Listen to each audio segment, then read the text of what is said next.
And we are live. Welcome, everybody. My name is Ball Python Love, Bpl, David Rambo. You guys all know me already. Thank you for joining Low Life and DG Reptiles 215. Thank you.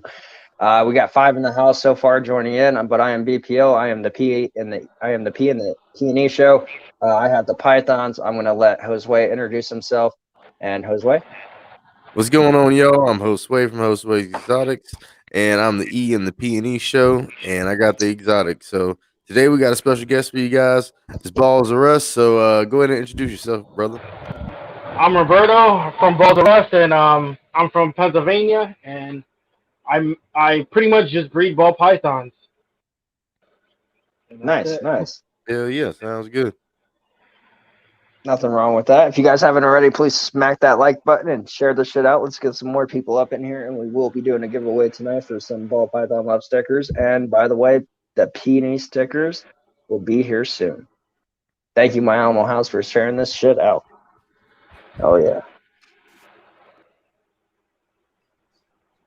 Like I say, I'm only gonna breed ball pythons, but I actually got a pair of king snakes too, and my boas. I am gonna breed boas.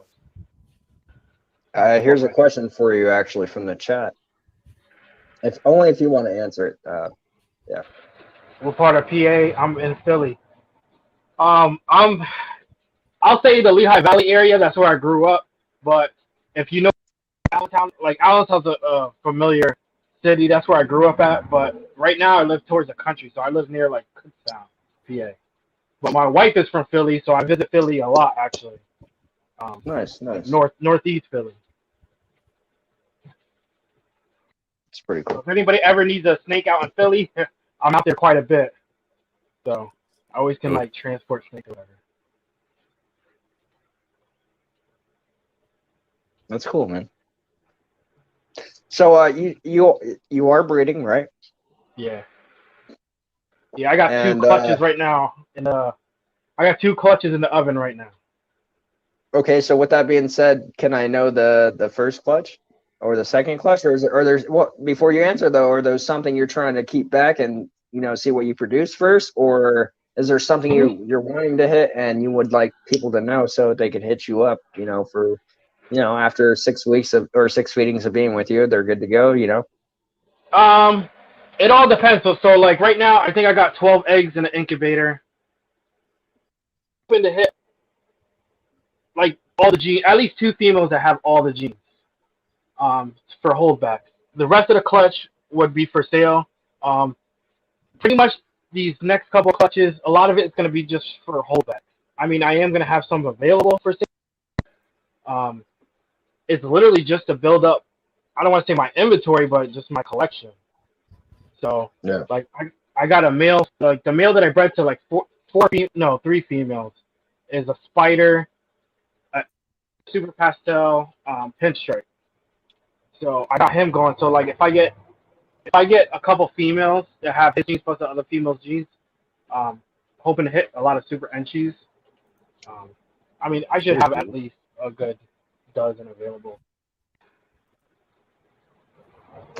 BS says needs a male.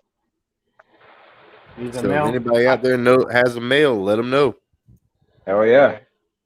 I'm hoping out of these clutches I hit, because like the one female that and the other females are entry lesser, and then with that male, I'm just hoping to hit like 4 or 5 gene male and female if I'm lucky. See, ever since I've been hanging out with BPL, like he's been teaching me more and more about the different morphs and all. Because I just had like a general knowledge just about like ball pythons, and I didn't realize like it's a whole nother world when you start getting into the morphs. Oh my god, it's crazy. Like growing up, my dad had Burmese pythons. So like when you look at python, even like what gets me kind of confused is like boas. Boas gets me a little bit confused. Ball pythons I feel like are easier to learn when it comes to morphs. There's a lot of morphs, but when it comes to genetics, I feel like it's easier to match things up and to figure things out. Because boas, oh my god, like, and boas, like, my oldest snake in my collection is my 7-year-old, boa, and even doing research on them, it's like they have so much going on. Like I feel like it's harder to understand and learn. So with that being said, like, what kind of boa do you got? It's a boa constrictor. I always call it a red tail because it's just a bad habit, but he's a boa constrictor. I wind up I don't know, one day, like, oh God, it was like, he's 7 years old. So like, I remember one day I was like, I want a snake like my dad used to have, you know, or when I was a kid. And I wind up just picking up a cheap boa off of some guy, you know, 7 years ago. And he was like $50. And at first I didn't even know, it's not that I didn't know what was required, but I didn't realize like what I was into. Like everybody does. Like they buy an animal and they're like, oh, I can't wait to get this and take it home. And they realize all they got is like a 10-pound tank, you know? But yeah, it's just, I got 3 boas. So I'm sorry, I was getting off the subject. So it's 100% het cow albino, because I'm actually friends with the dude I bought him off of still. And then the other boa I got was a hypo hog island boa, which she's gorgeous. And then I went picking up a female hypo jungle boa. I think I've seen one of those before because mine's just like a Guyana red tail boa. It's just one of those. It doesn't like have any morphs or anything. It's a wild type. Is it a true red tail? Like you could tell it's a true red tail, or is it like you know what I mean? It's supposed to be, but like, you know, I mean, the tail is still like, it's like a burgundy-ish color. Like, you know what I mean? It's not like super duper vibrant. But then again, like he's about to shed like soon, so I mean, it's kind of probably doled out too. Cause he's in shed right now. That's why I didn't bring him out last night. Yeah, like boas, I guess, like that's the first thing. Like, oh, I got a red tail boa. As soon as you're on like a Facebook group or any group, and you're like, I got a red tail boa. The first thing they tell you is you don't got a red tail boa. But when you look at a true red tail, it looks burgundy. It looks like got that nice burgundy red color. Like you know it, but I still call it red tails. I know I'm not. What's up, Bento?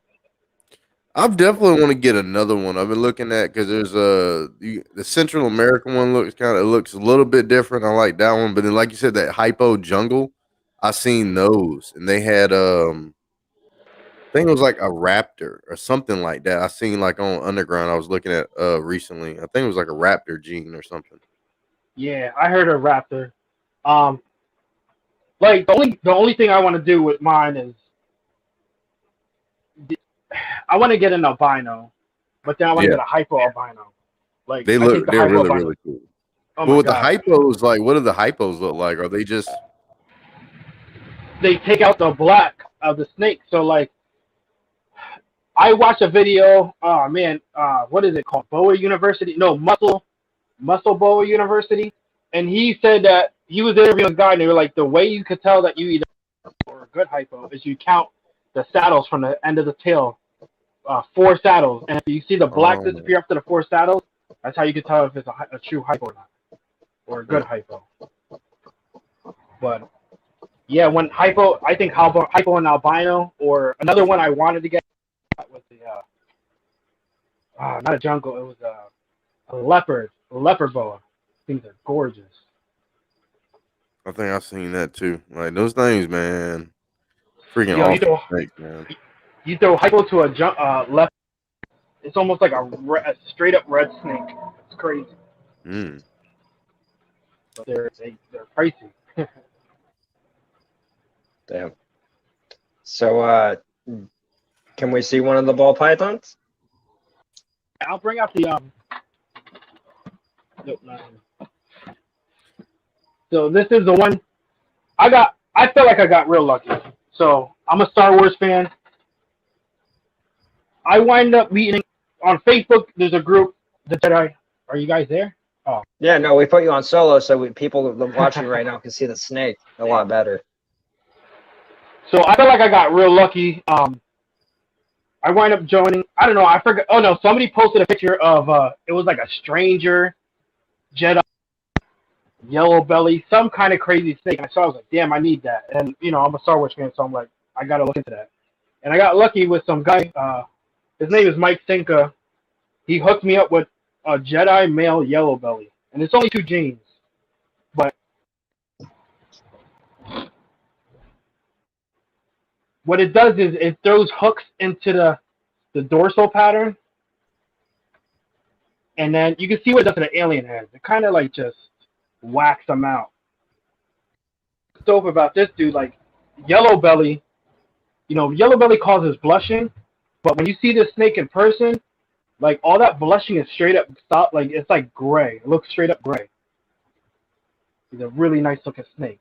I only paired him to a normal female, a really big normal female, because I wanted to separate the Jedi gene so I can like learn more about it. And then I also paired him up to a really nice pastel female, which she ovulated already, and she's about to go through a pre-lay shed. I checked on her today. So, and I think yellow pastels are, for a 2-gene animal that isn't that expensive, I think pastel yellow bellies are great snakes. And then I want to see what Jedi does to the pattern. So, and the color, because he had single gene Jedi color on him is great. How many grams? Him, last I weighed, I think he was like 1,300, maybe 14. He might be more now. I usually don't weigh my males. I usually like eye it up. Like he's a big male.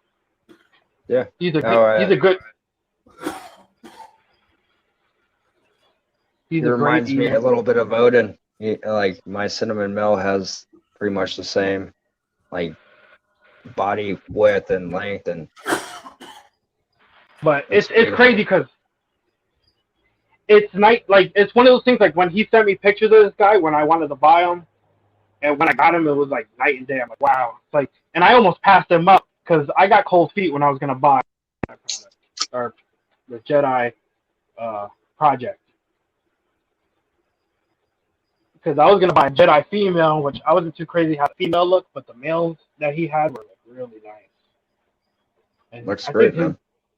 Yeah. Like the Jedi product, I mean, most of my stuff is gonna be based off of that. That Jedi stuff's pretty cool though. I like that. Yeah.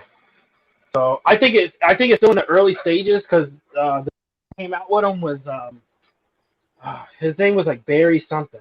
Like if you look up Jedi and go to World of Ball Pythons, it's Barry.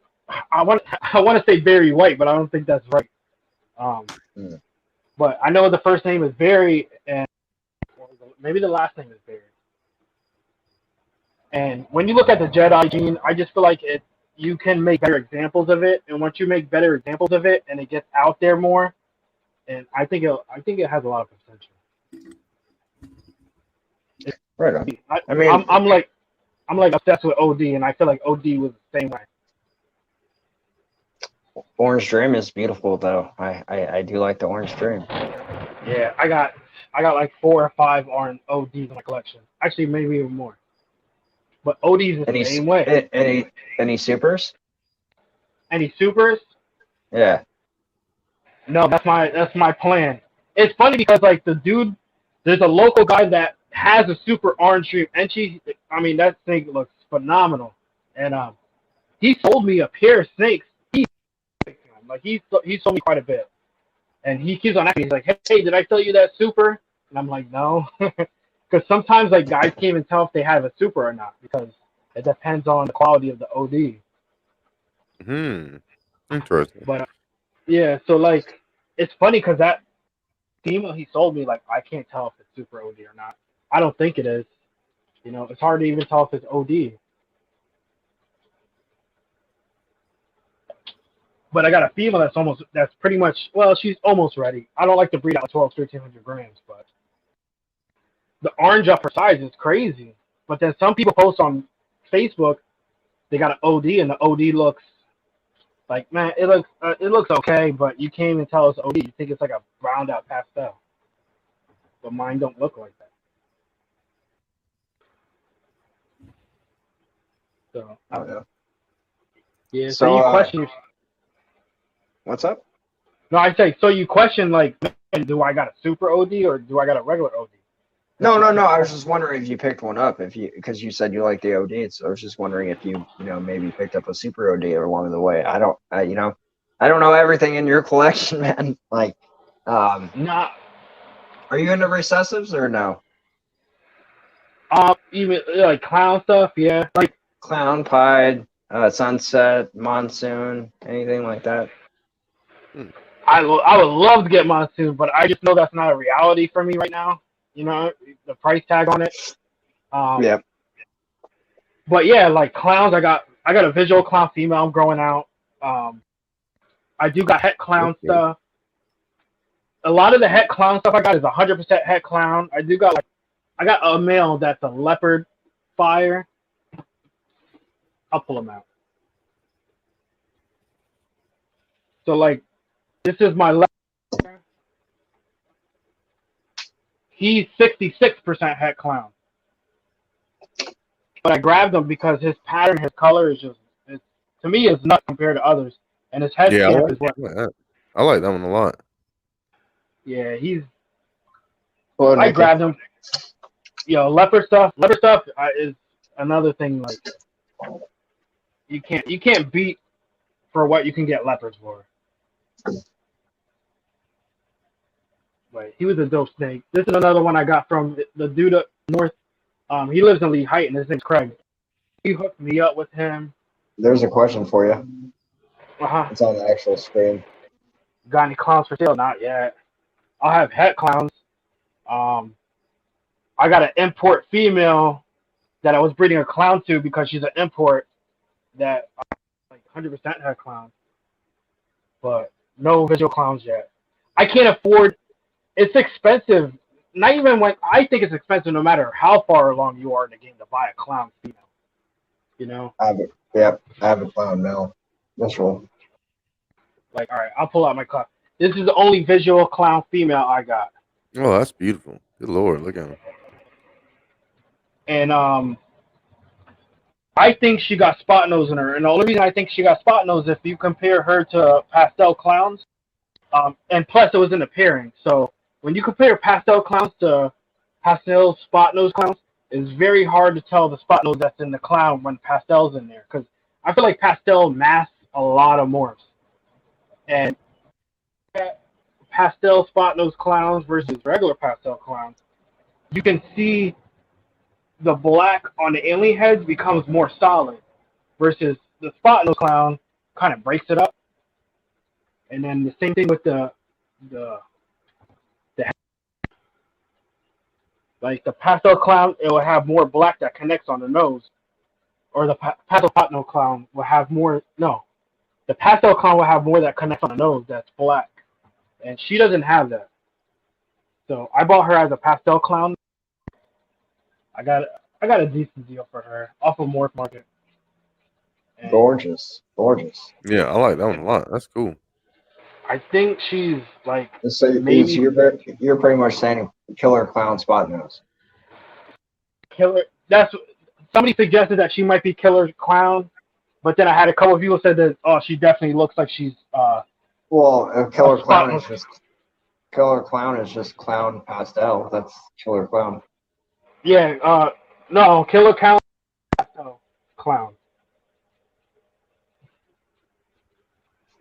I'm pretty sure it's a super pastel clown, and then a regular pastel clown is just a pastel clown. But I mean, I'm eager to see, like, she's gonna go to that leopard, that 66% het clown. That's what's gonna be paired to her when she's of age. Interesting. So that's set. Like, that pair, I'm gonna do it. Like, I have to. So if she spot nose in her, then I'll be making Batmans. If not, then either way, leopard and clown is like, it belongs together, and I get to prove him out too. I have one visual clown, two. I have a pastel clown and a pastel double het female as well. Ghost clown. Ghost. See, I lie. I said I don't have ghost. I do have 50% het ghost that I think is gonna prove out. Female. Most of my things are female. I don't have that many males. What does the ghost gene do? Oh my god. It makes it look. it makes it look ghostly. Like it takes away. It takes from the bottom. Yeah, it fades it out. Yeah. I got a black pastel. I actually bought 8 pieballs. So like, I got a background in sales. So like, I know local breeders, and I'm like, hey, I'll buy. He had 8 pieballs, so I bought 8 pieballs off him at a bulk. And I wound up having a male, and somebody was like, hey, I'll buy that male off you. I was like, well, do you got any snakes to trade? So I wound up trading the 50% het orange ghost for a piebald plus some cash, and that's where I got that one from. Okay. Black pastel, het, orange ghost. Oh, if you ever saw one, just those 2 genes, it looks amazing together. Like it gives it almost. Do you got any? Go ahead. No, do I got any what? So, do you have any? Do you have the? So, all those 8 pies you bought, are they all females, males? All right, so I bought 4 males and 4 females. I kept 2 females and 1 male. So I wanted 1 male visual, so I, het pieballs out of my males. So out of certain females, I wanted to make het pieballs right off the bat, and then the 2 females I had to. You know what I mean? Like I wanted pied females. I got the female pied and the male pied, both visual.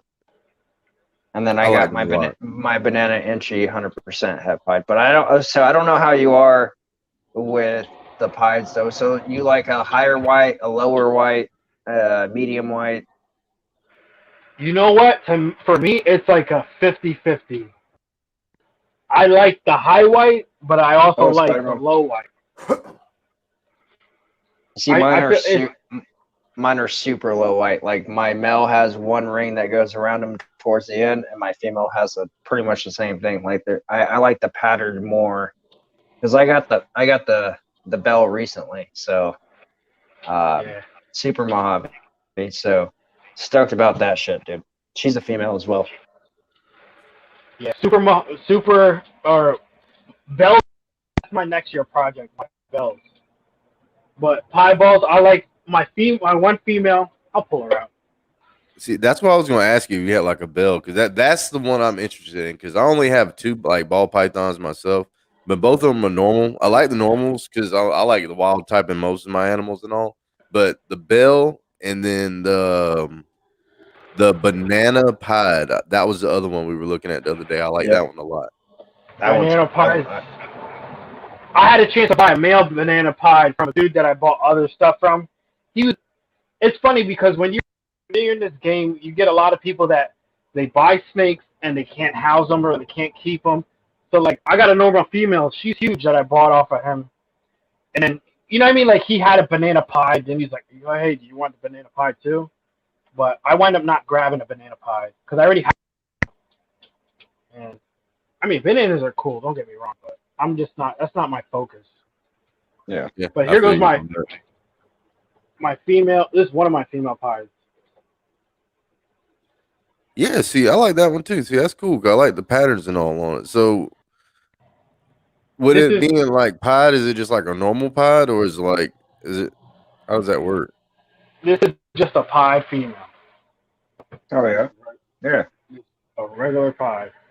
Yep, that's what I got. Both het for orange ghost, which I mean, it's just adding pretty much like a blushing to it, but. And she's being a douche though. Like, a lot of people will talk about their snakes going off a feed. A lot of my snakes don't go off a feed.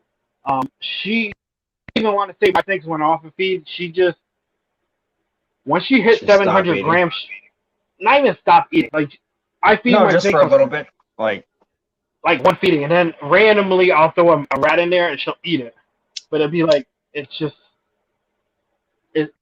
consider it that she stopped eating. It's just weird. Because she's an aggressive eater. But now her sister, like, I got her sister too. I'm going to see, because, hold on. Her sister been like, she's not going to shed. She looks, when ball pythons, or when pies go into shed, they look horrible. Yeah. But the size difference between these two, like, this one is like 200 grams more than this one. But Oh, her tub, and she's been striking at me and trying to bite me every single time. So I was gonna say about that, like, do your pieds light you up? Because my male pied, I mean, I had to work with him a lot. He's probably bit me once again like 60 plus times, dude. Like, I still love him though, but I'd rather work with him when he's young than when he's an asshole fully grown. Not really. None of my snakes really like strike me like that. He's the only one I have that does that. She's that pieball female, the smaller one. She's doing that right now. She never did that though. She just started. And then I'm trying to think who else does that. Oh, the import I got, I got an import that's from Africa. She's nasty. She's nasty. When I got her, unboxed her, she was trying to bite me. If I open her like I got her in a different tub than everybody else, as soon as I open it up, she's trying to strike me. That's just how she is. Just how she is. See, you got to give her some love, man. You just got to pick her up. Man, I pick her up. I don't know. I feel like right. I feel like I mean I've been taming getting animals tamed since I was like a teenager, and I feel like her, because she's a wild caught animal. I don't know. I feel like that's always gonna be in her. You got to work. If you work with them, it'll always be in them. But if you work with them a little bit, it'll make it a little bit better. Yeah. See, I don't know. Maybe one of these years from now, I'll come over there and I'll handle her, and I'll get bit for like 6 weeks straight, so she'll calm down when you handle her. I'll take it. Because my boa is wild caught, man. My boa is the same way. Yeah, but with your boa, is it like you go into the like what I learned with my boa, because it was a learning curve for me. Boas are different than balls. Like, I don't care what anybody says, they're way different. So when it comes to, I don't like to say boas have cage aggression, because I don't feel like that's the right word for it. They're just more aggressive when it comes to feeding. So like when you go on a boa, I learned a long time ago, you don't just open it and stick your hand in it and try to grab it. Hell no. You gotta wait. You gotta let them scent you a little bit in the air, and then you. Yeah, but that's totally different with the ball python. Every single ball python I have, even Aries now, the one that bit me so many times, like, I could easily reach in there right now and grab him. I pulled him out plenty of times on live stream. Like, yeah, I have to do that. The reason why I do that is because my 8-year-old son, a boa is completely different once again. But with the ball pythons, and that's really all I have with my 8-year-old son. My 5-year-old, not so much, about to be 5, but my 8-year-old son cannot keep his hands out of the damn fucking racks. He's like, oh, I got this one. There was one morning that I came in here, and I think I had only 12 at the moment. And he had all 12 around him, and I was like, what the hell are you doing? Like, my daughter is like that. So I mean, I work with all of them, dude, and like I have to make them calm and tame. That's what I'm saying. Like, there's not one that I can't pull out besides the 3 new ones because they're in quarantine. But see, I feel like with my boas, I don't want to say I like to be around snakes, but I like to look at snakes. So like, in my bedroom, I have boa masters, like boa masters stacking cages, like enclosures. Bedroom. I gotta lock those things up because oh shit. No matter how many times my Samson is my oldest snake. Like, he's super tame. He'll never bite anybody. But if I feed my other snake up there, and I feel like he could smell it, I can't open his cage and put my hand in it. Yeah. He's gonna try to tag it. He's going to. See, that's different though. I don't have the boa though. Like, I would love to get a boa actually, because Josue has one. I'm looking to get a red-tailed boa, and I'm looking to get bit because, like, what's stopping you? Right now, I actually, like I said, I haven't been working for the last 2 months or 3 weeks, so like, kind of in the spot right now where I got to figure some shit out soon. So, but yeah, man. Once I'm more settled and I get a job again and all that shit, like, I'll fucking definitely get a boa. But until then, like that's the only thing stopping me. Usually it's the size. Like people like want to get a boa. The size doesn't bother me. I mean, would I get another one? I would probably, like you said, get like one of those albinos or like a hypo. Boy, I might move into like, I don't know. I really want one of them emerald tree boas from like South America. That's what I really want. I can't say I'm not gonna get one. Eventually, I probably will, but those things are aggressive. Like everybody I know that had one.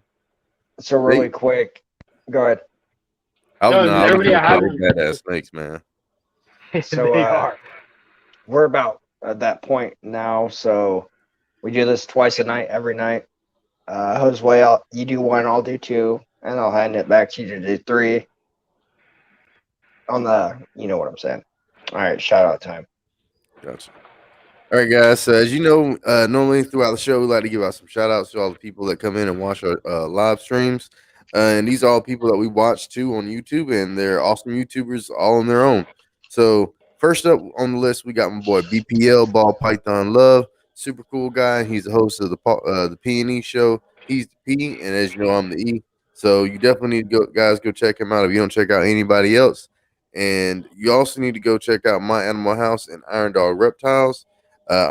These guys run the Iron Animal show that comes out on Mondays, Wednesdays, and Fridays. Super cool show. It's like a podcast style show, kind of like what we do here on the P&E, and they have live guests come on and other things like that. And they also show some of the creatures that they have. So next up, we got Venom Wonderful. He's another cool brother from down here in Georgia. He has a lot of the venomous reptiles here that we can have, and he also has a super huge pixie frog named Big Nasty. So if you guys ever want to see a mouse get eaten by a frog, I would definitely go check out Venom Wonderful. We got boy Derek's Reptiles. Derek's Reptiles. He's another YouTuber that makes podcast style videos. He has a lot of real good people on there that he's gotten from Nerd, from Brian Barczyk's group, from people down in Florida and all over YouTube, really. So you guys go check him out. Check out some of his podcasts along with Osamar and Balls. He's another cool brother of mine. He does he's been getting a lot of boa constrictors and stuff recently, like we've been talking about tonight. So you guys go check him out. You're gonna see some new boas. Not Lose Exotic, super cool guy again with his reptiles and all. I'm still waiting on the stickers come in the mail. And by the way, I got BPL stickers in the mail, so I'll show those off in a little while. Next up, we got JG's Reptiles. He should be getting on the show next week sometime, hopefully. We got to hash out a time frame. We can see if we can get him on there. But he has a lot of venomous reptiles. Super cool guy from Gaboon Vipers and Copperheads and other things like that. So definitely go check him out. Berto Arroyo and KY Constrictors. Super cool guys. They make videos with the reptiles as well. We're going to be getting them on the show hopefully sometime soon. Hilljack's Life. We actually had him on the live stream almost like a week and a half ago. And we got to see a albino Western Diamondback feed on the live stream. So it took the mouse like 30 seconds to kind of like pass away and stuff. It was super dope. Definitely guys go check out that video. And last but not least, we got Desert Wolf Armory. He's the guy with all the rattlesnakes. So if you guys want to check out all the rattlesnakes and all the time, he goes out herping and catches these guys. He has breeding projects with them. And he also has some for his personal collection. So definitely go check out Desert Wolf Armory. So next on the list, we got Josue's Exotics. He is the E and the P&E. He has all the exotics. He has frogs, rattlesnake, boa, corn snake, breeds his own mice. Definitely check him out because tomorrow's show will be on his channel because we do go back and forth every night on each other's channel. So definitely go check him out, subscribe, and make sure you guys stay tuned in the P&E show. Next, we got Reptile Feedings. We had him up here as a special guest. Kick-ass dude, all the way from Florida. Can't wait to have him up here again. We got Spider Mom 1978. One of the best live streams we probably did, hands down. Kick-ass person. A bunch of transfers we saw that night. That was really cool. Next, we got Joe Chandler. If you guys are into venomous and you have want a venomous proof cage that's actually worth buying and actually for a good price, and go check out Joe. He has some really good shit for sale for good prices. Joe, let's also check out Cold Blooded Monsters. That's also good. Another brother of mine. Hopefully, all is well with him. Todd Autry. Todd Autry is he has a few venomous. He does a lot of herping. Good friend. Fitz Family Constrictors, aka Youper. He goes live. He goes live every Saturday, so you guys don't miss that. Reese's Pythons, good brother of mine. He's going to be up here soon. Roz Reptiles as well. Chomp Chomp. Can't wait to have him up here as a guest. We also have Proper Royals. Proper Royals was a kick-ass dude. Definitely going to have him as a guest again one day. He's doing a transition move from, I think, south or North Carolina all the way down to Florida. So, he'll be back here soon once everything's built and set. And then AEP, Always Evolving Pythons. Miguel has been up here. That was on Josue's channel, so definitely go check out Josue. Once again, kick-ass dude, badass fucking interview. And then next we have TNT Balls. That's Todd. He has a bunch of ball pythons breeding right now, so if you guys are interested in that, and I'm actually going to let Josue do the next one. All right, and we got D's Balls and Exotics.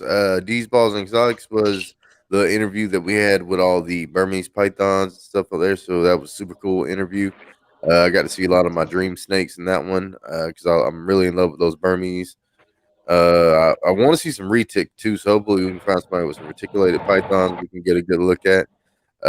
We got Area 51 Morse. It was a good interview as well. We talked about a whole bunch of different things, and we want to get him back up here to come hang out again, hopefully, because he has a lot of cool snakes. But hopefully, we can get some footage of his snakes if we can get him back up here again. That'd be super dope. And next up, we got Mary's Pythons and the Holy Balls. I still got to correct the name on that. I haven't fixed it yet. But her and Mitch were super cool guys. They got a lot of real cool ball pythons that they shared with us. Other kind of ideas that they had for merchandise items, all kind of like real cool little small stuff we learned with them hanging out. We had Pogo's Pythons up here. They were on here a couple days ago, I believe. I forgot which one that was at, but I love the interview with Mr. and Mrs. Pogo's Pythons. They showed us their collection and their breeding projects and share some of their future plans and stuff with us. So we love that a whole lot. Fox Hollow Reptiles, he was the guy with the bull snake. So I believe he just put out a video today I got to go check out. But Fox Hollow Reptiles, super cool, chill guy. We love hanging out with him. I definitely love seeing the bull snakes. Dragon Whisper is a real cool friend of mine from way back whenever I had like a couple hundred subscribers back in the day. So big shout out to Dragon Whisper. He has a whole bunch of like bearded dragons, Uromastics. Dude, he's definitely the one to go check out if you want to go check out, see like Spanamonitors and those type of videos and stuff. So go check him out. And then BS Ball Pythons was last night interview that was on my channel. We just met him. He's from Chicago. He has a couple ball pythons. He's going to be expanding his collection, and he just started a YouTube channel. So big shout out to him. So make sure you guys go check him out as well.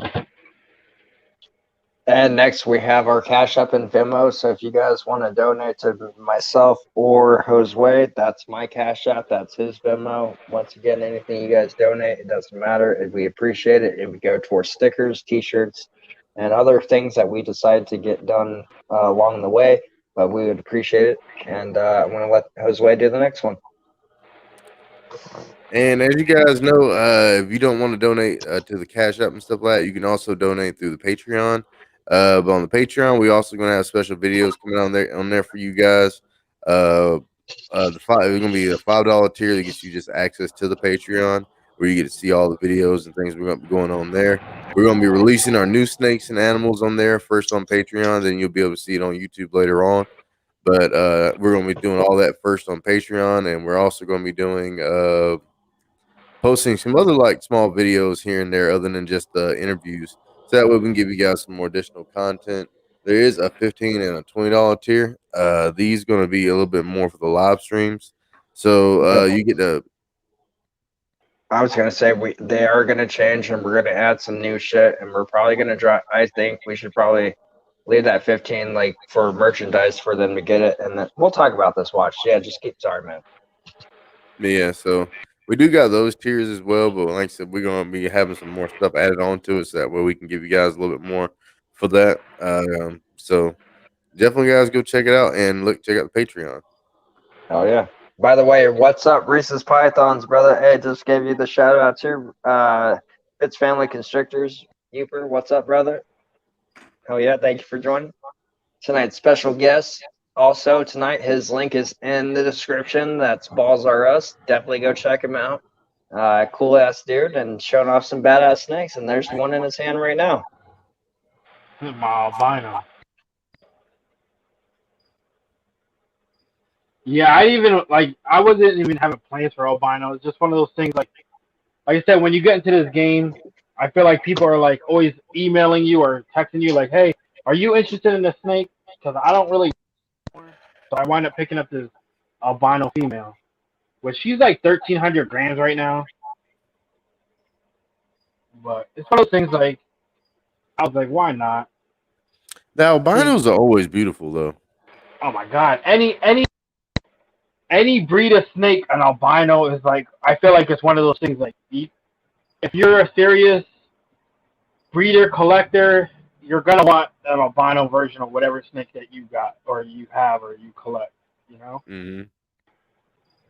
Like, my boa, I'm going to own an albino boa. I just don't want to pay for it. I just hate to say it. I don't want to pay for it, so I'm going to make it myself. Even though it's going to take me a while because the male I got is only a head. But I figured. I feel you on that though. I'll grab her. She's nice. I've been working with mine like a whole lot. Like ever since we started the live stream, I've been pulling them out of the cage every single day and like working with them, and I've gotten to the point where I don't even have to wear gloves or anything. So it's going boa, good. Right? Bro. Yeah, the boa. It's like boas are different. I was the same way. You know what I was doing when I first got my boa?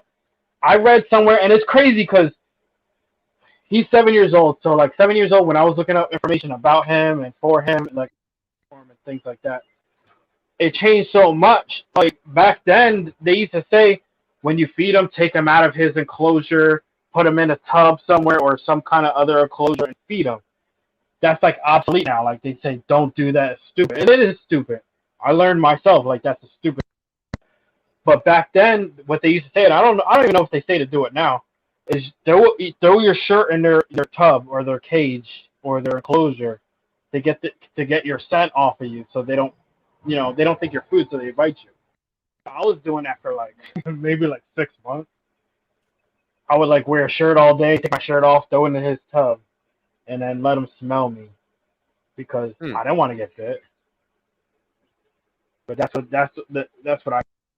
I found at that time to do that. But the newer boas now, like I don't do that at all. You know, and my female, she's not even a year old yet. I just open her cage and just wait a little bit, let her smell me, and then I reach in and grab her, and she don't do nothing.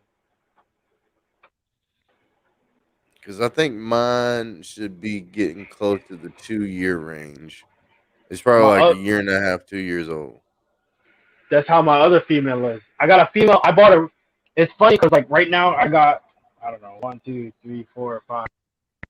I got 8 different racks, and my first racking system I found on Craigslist, and it was with the Hog Island boa with 5 tubs, and it was like a crazy deal. It's like I got the snake for free type of thing, but it was the best thing I ever done because they told me she was a Hog Island boa, and she's upstairs. I would bring her down and show you, but it's gonna take too much. But I feel you, bro. she's gorgeous. She's like one of the most prettiest boas I've ever seen. You know, hands down. You know, they really are some pretty snakes, man. They are. Boas, I love boas. Boas was the original snake I wanted to breed, and then I did more research, and then I realized it takes a lot to breed boas. Mm-hmm. But I almost wind up buying the same dude I bought the original snake off of. Like I got the boa that I originally bought. I bought it for $50. You can't even get a boa for $50 right now. No. And I found that dude's number on my phone. I hit him up. I'm like, listen, I want to get before I started buying. I forgot what else I was gonna buy. I wanted an albino bad. That's always been. It's like a dream snake, I guess you could say. So I hit him up like, hey, you got any albinos? Because at that time, his sisters were albinos. He was an albino. And He's like, oh wow, you still got the snakes? He's like, we're talking and stuff, through text. He's like, do you want to buy my collection? And you know what? If it wasn't for the other ball pythons I had and stuff, I probably would have bought his collection of, I think it was like 13 snakes, all boas. And to this day, I kind of, but like my circumstances, I'm not built to have boas right now. That many. That's a lot of food.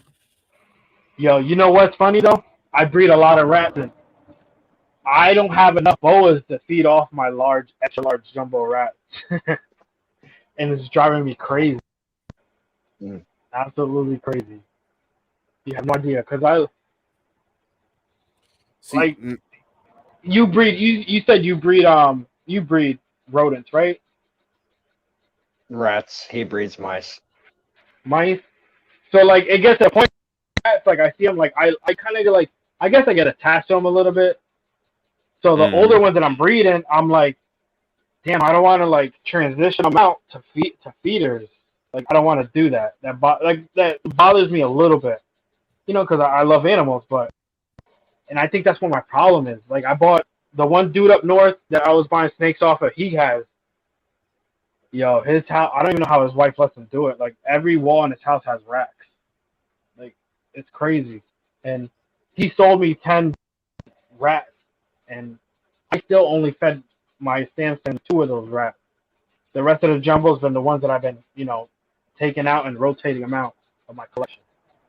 See, I don't rotate any of the rat males. I actually just leave the same male in there with them, and everything's cool.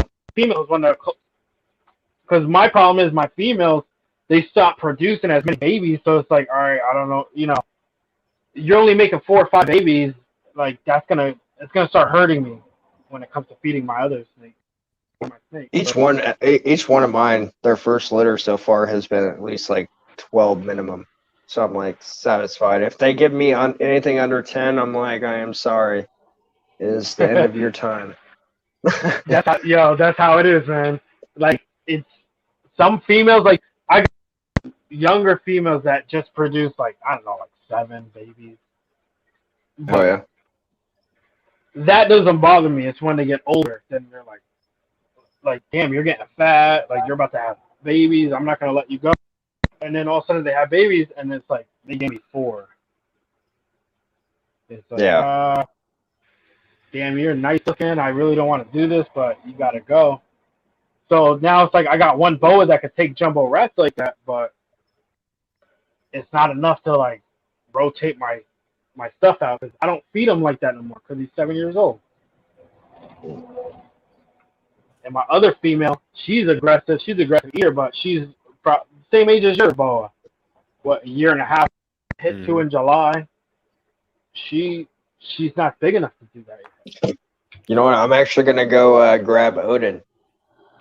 I feel like I should show off somebody, so let me go grab my favorite. Well, he's my favorite because if you go back to my channel, like, dude, like, we took him to a vet here, and the only vet in Reno Sparks area that would see him, and because to them, ball pythons are exotic. Their best bet for me in the moment, because of the RI and everything else that was messed up with him, they said, like, euthanize him. And I was like, you go fuck yourself. Yeah, pretty much go fuck yourself. And took him out, dude, and like now he's great. But so wait, they told you to euthanize a snake that had an RI? It wasn't just RI. Like he had other problems with him in the moment. But he's recovered 100%. And they're like, listen, he might pass if you don't on you. I'm like, I'd rather him pass on me than fucking euthanize him. And dude, there's times that I was so worried, and I would sit up all night with him, and he would wheeze. Like you would hear him like open his mouth, and he would like, like you would hear him like trying to like breathe. And, like I felt so fucking bad for him, but now, dude, he's so fucking healthy. Let me go grab him. I feel happy to pull him out. That's crazy. I couldn't imagine. I got a vet up the street from me, and you know what? I learned the hard way. I never had to take any of my snakes to the vet, thank God. But I got a chinchilla upstairs. You know, yeah. I don't just have snakes. I got a dragon. I got a gecko. But the chinchilla, she got an abscess on her cheek. And I took it to the vet, and it's like, you think you're being the best. You're like, and my wife's a nurse, so she knows things about medical. So I took it to the vet. After I paid $500 to go to the vet. They didn't even fix my chinchilla. It pissed me off so bad that she got another abscess, and they're like, you know what? How about you go to an exotic vet? I'm like, you guys told me you deal with exotics. They're like, well, not really. So they try to send me to, I don't know if you know, I live in Kutztown. King of Prussia is like an hour and a half away from me. They wanted me to go to King of Prussia, Pennsylvania, to treat my chinchilla. My wife's like, no. Oh, what is that? Don't even say what it is. Is it a city? Yeah, it's Cinny. It's straight up Cinny. Just Cinny, single gene Cinny? Or Cinny yellow belly? No, that's it. They're just Cinny. Cinny. Yo, some cities, it's crazy because some cities be like black, like dark. It's crazy how much they vary. So a lot of people be like, they'll have a Cinny like that and be like, hey, you guys think I have another morph, besides just a single gene Cinny? But like right off the bat, right. you can tell it's a Cinny. That's a big boy. It is a big boy. Good Lord. What was that, 1,800 grams? No, last time I weighed him, he was at like 22.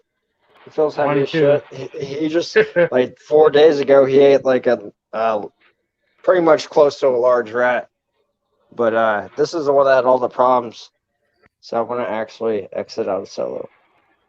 I got a baby Cinny. I got a cinnamon male 100% het clown. Oh, yeah? I'll actually pull out my next one. My other cinnamon. You tell me what's in it. But Cinny, the reason het clown Cinny is because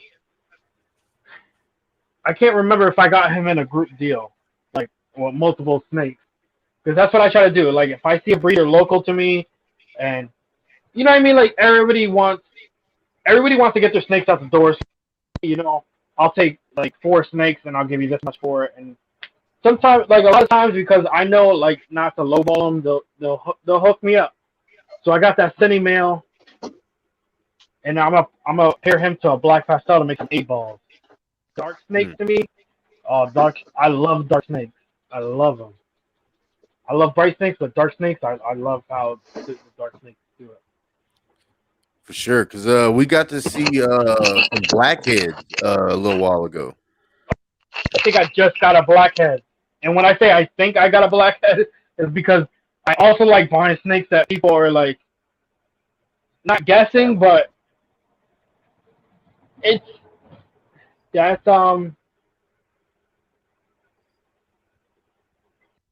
is that a Cinny pastel? No. Or a red stripe? Cinny red stripe? No. The only reason I say Cinny red stripe because red stripe sometimes around the alien heads will cause black, it'll make it real black and blush it out. So is that a Cinny? Vanilla. Yellow belly. Vanilla. So is that a male or a female? Male. See, I don't have any vanilla in my collection. I got fires like that fire clown, but no vanilla. That's cool. I like that. That is nice though. I like Cinny, man. I think anything part of the 8-ball complex, I like it. It's an obsession, man. I remember when I got my dad's into snakes too. Right now, my dad don't have snakes, but he's breeding birds and stuff. My dad's always into animals, but when I got into boas, he's like, "Yo, listen, you gotta start breeding ball where it's at." And at first, I don't like ball pythons. I used to have when I was a kid. I don't want it. And then I don't know. One day I got a ball python. That was it. Sonora, what's up? I feel like you should have at least one. You know what I mean? Ball python. Yeah, at You know least what? one. I feel like Vanilla screams Desert Ghost, though. vanilla screams are nice alone, and then add desert. Anything that right now, Desert Ghost is hot. I feel like if you go on Facebook right now and say, "Hey, what morph do you think I should get into?" I guarantee you, 10 people are gonna say get into Desert Ghost. you know. But I don't have anything Actually, that goes on. so the other cinnamon, so both those cinnamon are the ones I showed you are both males. The other one I can't show you because it's in quarantine is a cinnamon pinstripe spider, female. Ooh. But she's only like 4 months old, dude. Like she has a long time to grow up. So Mm. Yeah, it's like crazy. Like I don't know. Like you hear people say, like the first female I ever got, like she's 5 years old, and the only reason I know she's 5 years old because my original personal instinct, when I went back and looked at the date, that's how I knew she was 5 years old. Because it's crazy 50, because 50. when you get Yes. what's that? Sorry. Someone wants to know, Derek's Reptiles, how many do you have in your collection? 50. My bad, Something dude. like that. I'm not Yeah, always reading. Like I look over for a second and then cool. Like I don't focus on the chat. I have a guest up here. Sorry, dude. It's kind of like you when you have your guests, you know? Like it's hard to keep up with everything. Yeah, like this is. Yeah, I understand. This is the first time I'm doing it. I know I got at least 50. I don't remember. Like even my wife, I'm like, she's upstairs. She's like, I'm like, oh, I gotta do this live stream. I was like, maybe I'll introduce the chocolate ball python I just got. And she's like, what do you mean you just got a chocolate ball python? But I lost track. I mean, huh? Didn't we get to see some chocolate ones recently? No, chocolate tree frog. That's what we're talking about. Yeah, no, that's a new tree frog species, the chocolate tree frog. It looks badass. I want one. If I find one, dude, I'm taking home one and I'm sending you one. They'll be there overnight. Yeah, I used to think tree frogs are cool when I was a kid. I just found out in Pennsylvania they have actually like a tree frog that's native to Pennsylvania, which I never knew. Which is to me is just nuts. Because I always thought a tree frog was like a tropical thing, not something you can go in the woods of Pennsylvania and find.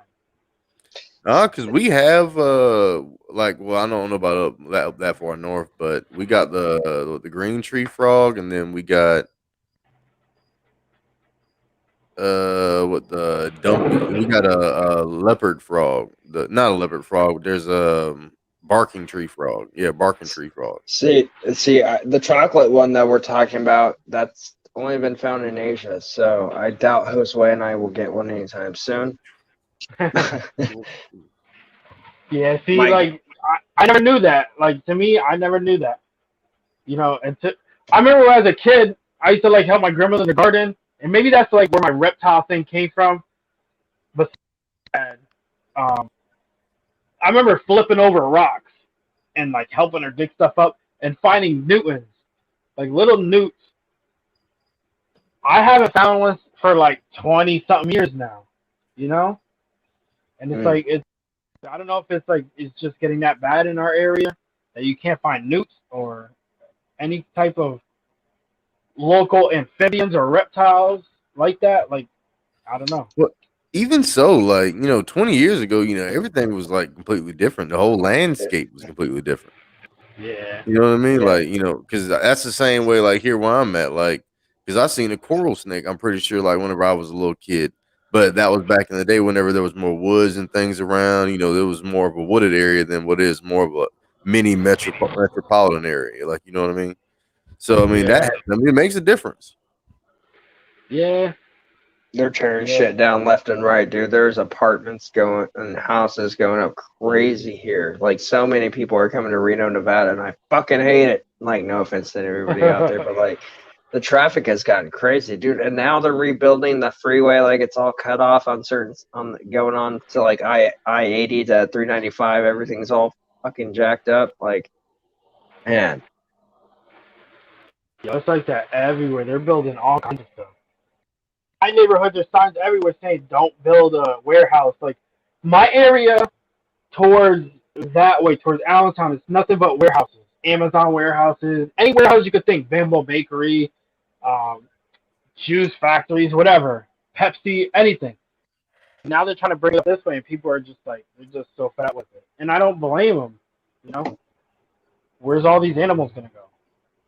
That's what I'm saying. Like, I'm like, damn, dude, this is fucked. Because you could, I mean, like Jose was saying, like it might not be forest over here, it might be sagebrush, but Oh, see it all gone though, it's crazy. You're like, wow, like snakes, gophers, any kind of animal lived there, you know, and now it's gone. That's fucked. I mean, one thing I did realize, like the demographic area for certain animals is kind of small. Like I grew up in the east side of Allentown. That place was like covered. That's where I used to find Newtons at. Rabbits were like crazy. Over here, I don't see rabbits. I see like raccoons, cats. Like cats drive me crazy a little bit, and birds. But then you go my old place, it was like foxes. I saw foxes like crazy. I never saw a fox in my life until I moved over near Orfield, PA. Yeah. Snakes. I mean, I saw garter snakes at my other place because I live next to Dominicans, and they used to hate snakes, so they used to run around with a machete, cut the heads off of the snakes, and I used to be like, "What are you doing? Just toss them over there, and they'll go their own way." Trying to kill them. I actually have some garter snakes. What, garter snakes? Yeah, I got 2 of them. You know what? I don't know. You can't sell them because they're native, but I do want to get, what is it, like a red checkered garter snake? Yes, those are nice. Yeah, those are nice.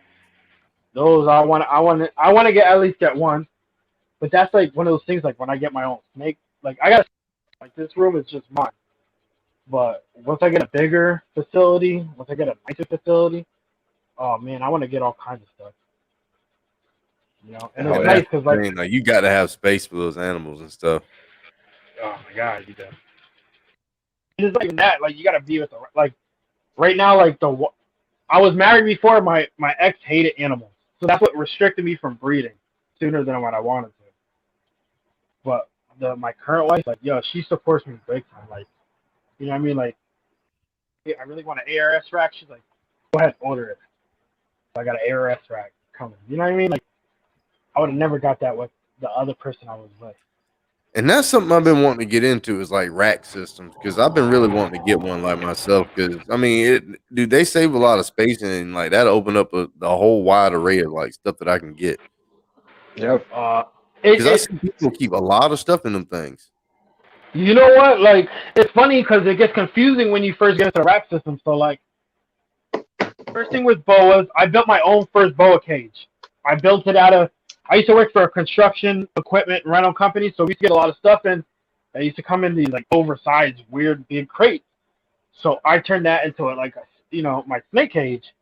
And after a while, it's like when I used to look up enclosures, they were empty. It wasn't like it is now. Like you can go on boamaster.com, get a 4-foot or a 4-footer for like less than $200. It wasn't always like that. But racking system, like I got racking system now, but the ARS is different. Like you can get area I'm gonna cover, I can fit 40 snakes in.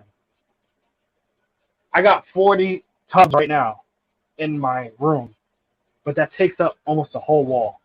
Versus that 40 rack system or 40 tubs is gonna only take up, I don't know, like half of my wall and free up the other half for like 2 or 3 extra racks. So it definitely does save space. Yeah, for sure. Yeah, Josue, you want to show off that sticker you got today? Oh yeah. I kind of want to see someone's sticker you got today. By the way, you'll be getting the same sticker balls are us. But I'm kind of curious on who sent them fucking stickers. Huh. I wonder who it could be. So you guys need to go check this out. Booyah, look what we got here. Oh, there we go. Fucking A. I don't know if you guys know who that is, but you definitely should guys go check him out. Boy, Ball Python love. Already got them put them into work, so they're already on some cages, looking good. So you'll see them like in the next like feeding care guide video type deal, whatever I decide to do. When I do like in my room. So Josue, what nationality are you, if you don't mind me asking? Oh, Puerto Rican. Oh yeah. Same here, Puerto Rican. You don't speak Spanish or no? No, but I listen to reggaeton all day fucking long. Daddy, hey, the new one from Daddy Yankee, El Pone, it's fucking amazing. Or anyone, like, I mean, if we could go to Shaky Shaky, we could go, you know, I mean, Gasolina. Like, I mean, I can't speak it, but I fucking love it. Like, I would say I speak Spanish because I mean I learned Spanish like just recently, but I'm still working at the with the conversation stuff. But I understand pretty much a good bit of stuff. I understand enough like that people talk junk about me, but like I don't know. I know enough like to get by. I think. Because I work at O'Reilly's and that's what I deal. I deal with a lot of Hispanic people that come in there and they come speak Spanish and I talk with them a whole lot. And that's why I get my practice in that because if I don't keep practicing, you know, that's the hard part because you'll forget words and stuff like that and it'd be like, Yeah, nah, it's true. You know, like, first thing when go for it. You know, go. You're the guest, dude. Go for it. Not like that's the first thing. Like, I just started a new job today, and the dude's like, "Do you speak Spanish?" I'm like, "Nah, I don't speak Spanish."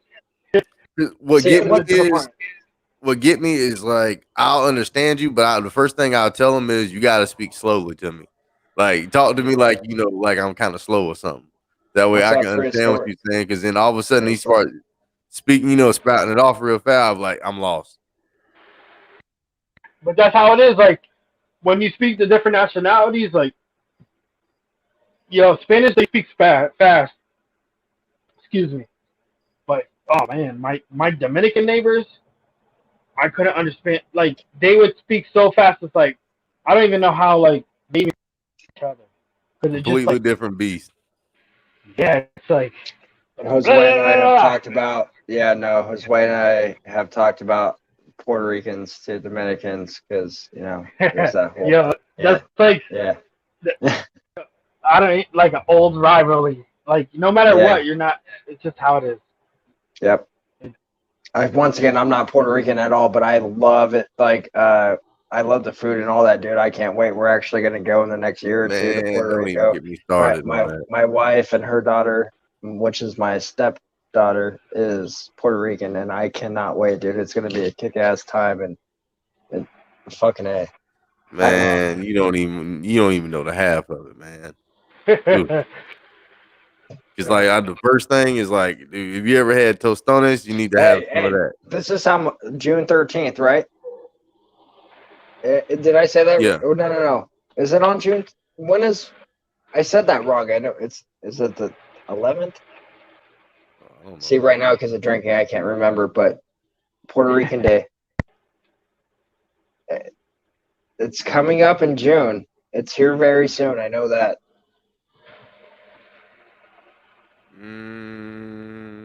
June the 13th.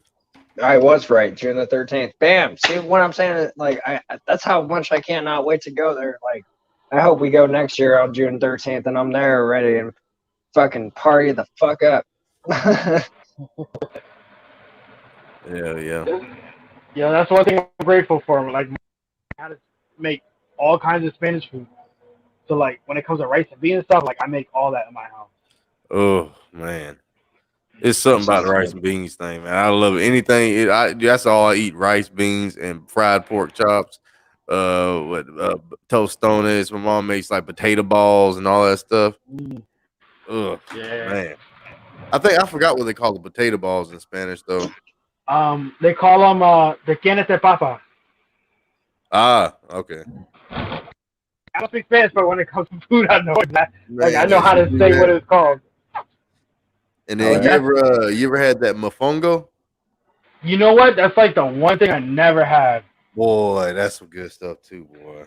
We was in Puerto Rico. We went to visit it, and we had like some from the island. Man, I love that. Balls are us. Can you do me a solid? What's up? Can you send me number 1 through 75 in private chat? If not, if you can't, then Jose will pick the number. But being guest, like how do in chat? Yeah, but you don't say private on top or like public. Go to private. Make sure you're on private. It says private chat with Okay, host then. and other guests. Yep. So go ahead and send it at the number 1 through 75, whatever you choose, and we're going to give away some BPL stickers right now. After All right, Josue comes back. Oh, so don't do it now? No, send it now so I know the number and I don't forget, and that way. So it says private chat, and I have to send you a number, but it doesn't say your name. It just says private chat. That's right. You're fine. No one will see it besides me and Josue, so you're good. Trust me. So. All right, I just sent Go it. and do it. I got it. No, I appreciate you guys having me. This is the first time I ever. I've been slacking on my YouTube because like we had 2 kids back to back during COVID. So like my last son just came from the NICU, and for what, he's 3 months old now. So like it's just been the last 3 months to do anything like this. Hey, we're glad to have you. Like seriously, like we're like we told you behind the scenes. Welcome, Venom. Hell yeah, and also Jeremy. Welcome. Hell yeah, Zach. Welcome. You guys are awesome, by the way. But like I said, behind and I'll say it on the live stream. What we're trying to do is, and other people have said it as well, like My Animal House or Iron Dog Reptiles, like building a solid community where we could all stick together. You know what I'm saying? Like, and pretty much have, you know what I'm saying? Like we're trying to build something solid here where we could stand together, and we're all from different states, different country, or maybe around the world, who knows. But yeah, there's only so many people you could talk about animals in general. It's like I get with somebody that I can talk about snakes, and I'll talk to them about snakes for like 3 hours, and I don't even realize it.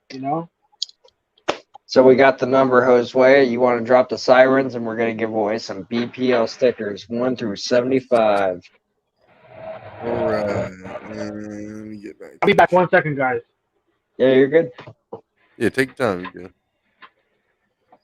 All right. And we're working 1 through on it. 75. So, guys, in the meanwhile, be thinking of a number because it is definitely coming. So, let's see. Caps. 1 through 75. Once you see the sirens, start guessing. I have the number written down. There's no way we're going to mess up this. Let's go. And there's the sirens. Hell yeah, let's go.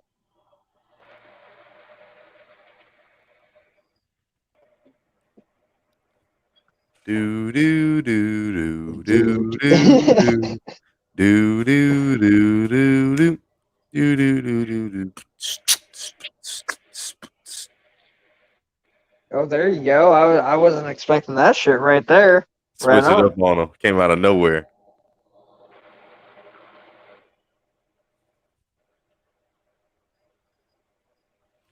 So is anybody else guessing anything? We got Zach Kaplan. He's guessing. That's the only person I see in the chat.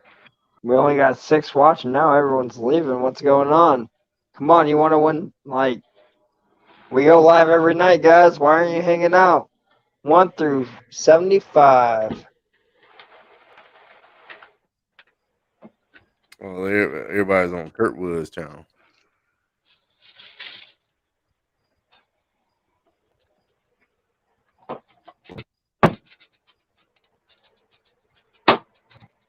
Whoa. Time out. We got a winner. We got a solid winner. Hold on. Guaranteed, because if you go back through, somebody said this while guessing state 48. Baby, you know what? The lucky number was 48, so I want to take that as you won, Sonora. Congratulations. I will be sending you some BPL stickers. Sonora and Herb Haven. Hell yeah.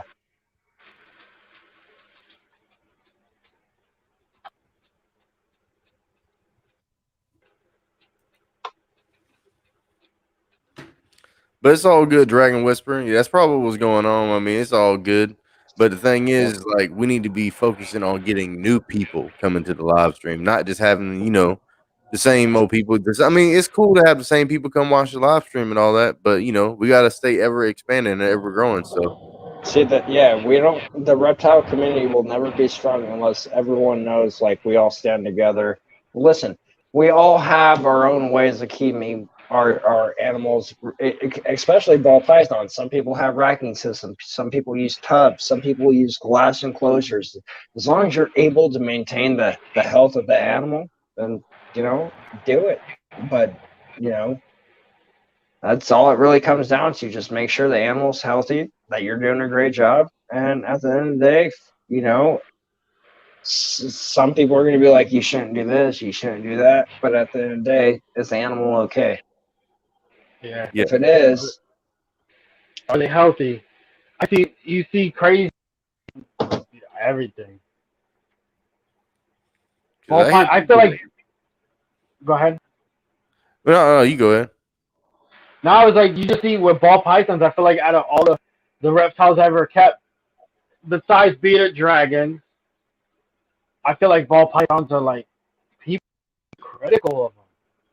Like as soon as your snake goes off a feed, oh, you don't have enough hides, you don't have enough clutter, your vines in your cage aren't hanging down the right way.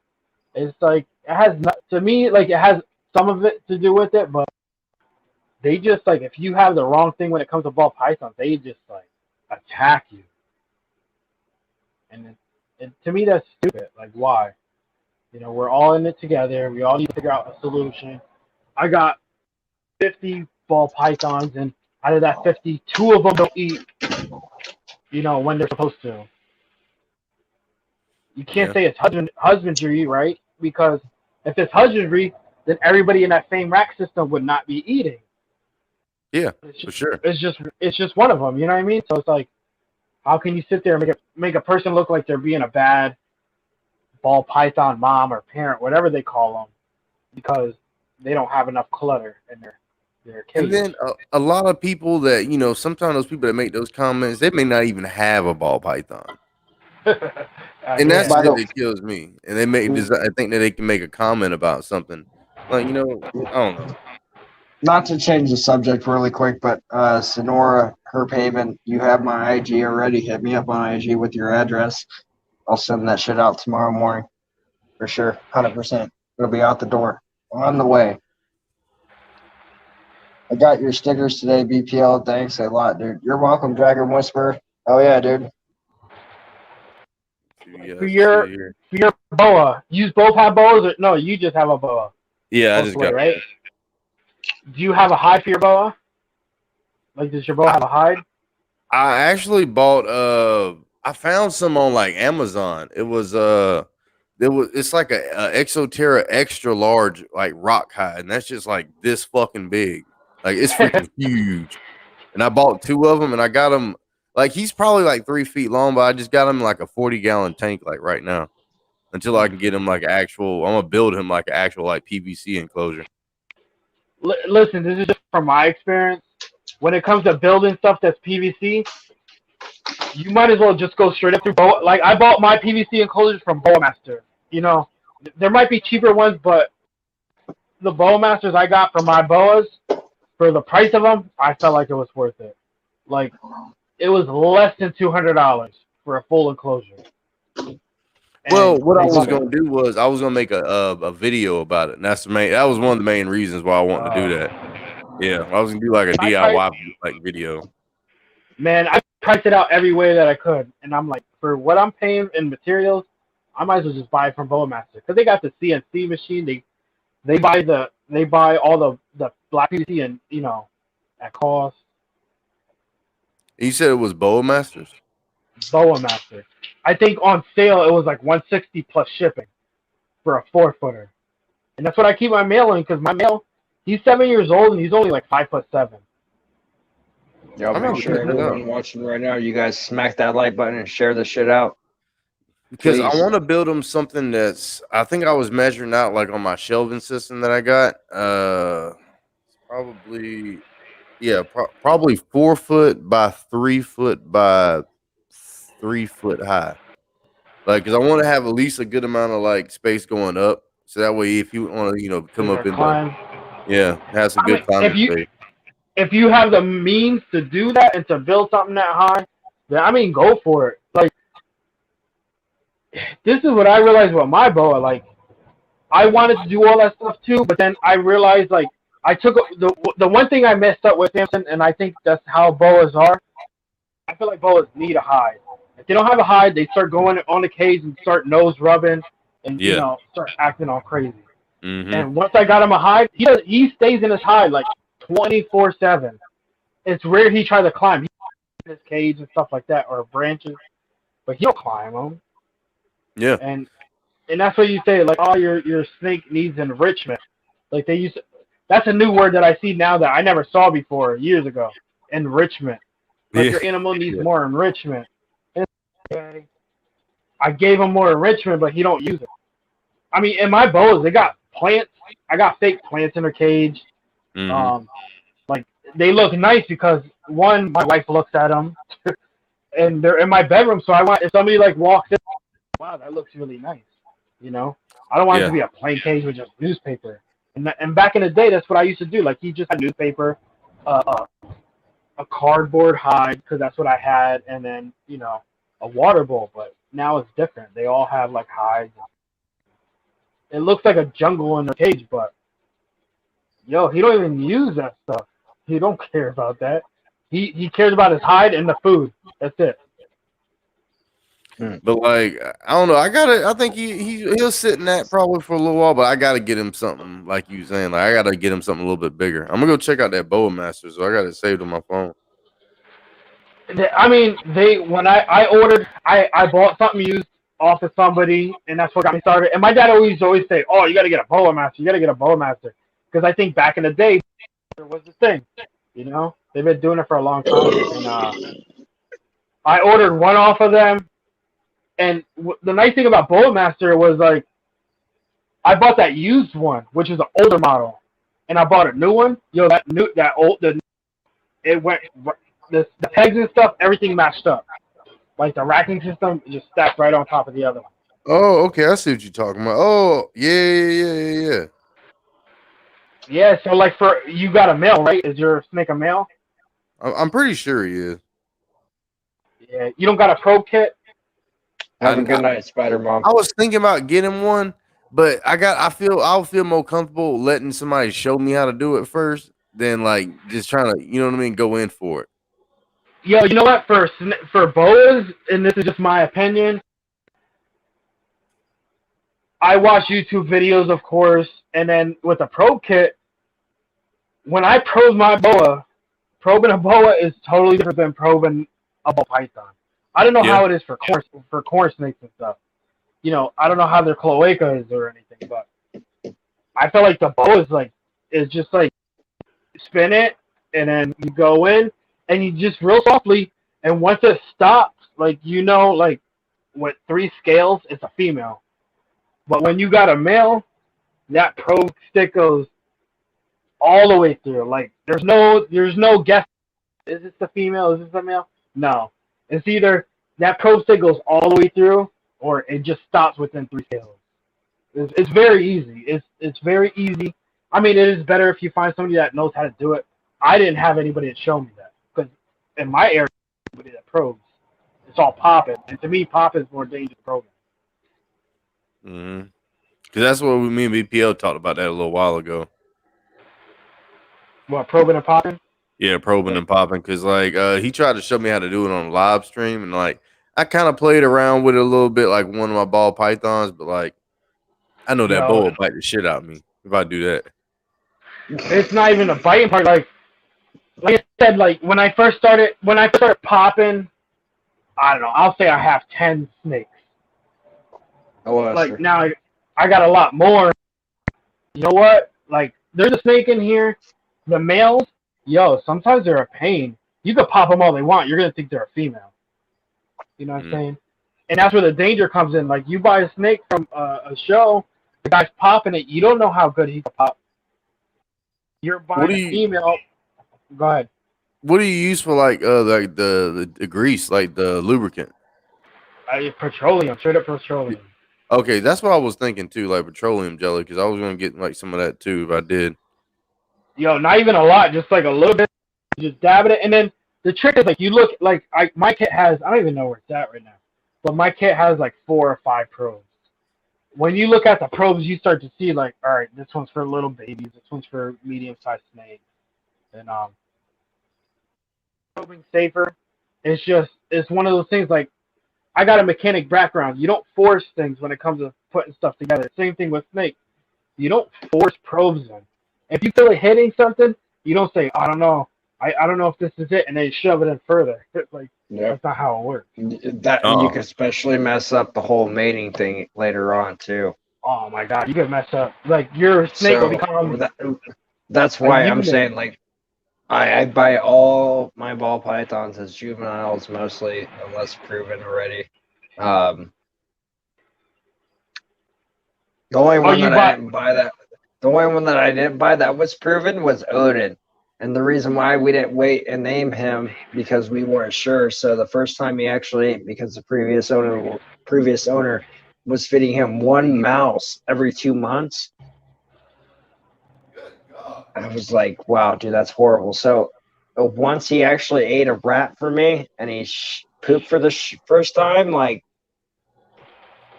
we saw the hemipenes shoot out. So I was like, yeah, don't even need to pop this guy. He's good. But the thing is, when you buy a male and the male turns out to be a female, it's like you almost struck gold. Especially when the male or the snake you bought is over 1,000 grams, Yeah. Because the pricing on a male snake versus a female is like night and day. So and the only reason I bought him is because I had the one in the moment, and the wife really wanted another one, and my wife and I looked at each other while looking at him and how horrible shape he was in. I was like, fuck, this could go either good or bad. She's like, I have trust and faith. Hello, Mary. Welcome. Hell yeah. Dragon Whisperer. What's up? But like, and she had, and I kept going with it, dude. Like, and I never gave up on Odin. Like, my eyes were constantly on that tub, or in the moment he was in a tub, I was constantly watching him. I actually had him first when I first got him was in a glass enclosure, and then he was in a tub. So, and like he is my everything right now because of everything that he's been through. Like, dude, like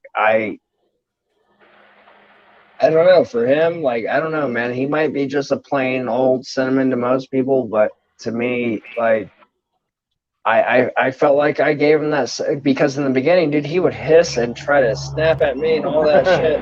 Like, now, dude, I could touch him on the head and nothing happens because I felt like I put that bond with him. Like, dude, I'll feed you, I'll take care of you, I'm gonna hold you, I'm gonna show you like love. My wife does all the time. Like, she'll walk around and do dishes with him, stuff like that. Like, I've taken him for walks and drives, and dude, like, I've calmed him down so well. Like, dude, he is amazing. I love that guy. Like, to me, honestly, that's why I say he's my favorite in my whole collection because of all the hell he went through the first 4 years of his life, and now he actually has a decent life. So, yeah, I honestly do believe what you're saying. Like, when you save an animal's life, they kind of know it. Like, I was telling Josue, like, I don't think you were here. I had a chinchilla. No, I always had the headphones in. I always had the head. Oh, no. When I was grabbing the snake and you said the chinchilla, that was the only time I actually had the headphones off. So, no, I didn't hear all that. With that chinchilla, I didn't really mess with it. She would, like, nip at me and stuff. But you know what? When she got that bad abscess and then it came back and then we had to treat it ourselves, because that's what we did. We took it to a vet. We did everything people did. I spent like $500 and something, and me and my wife have background in like health and stuff, like and we had some stuff left over, and I contacted the vet. I'm like, listen, whatever you did didn't work. We need to try something else. But they were trying to send me something. No, that's not how it works.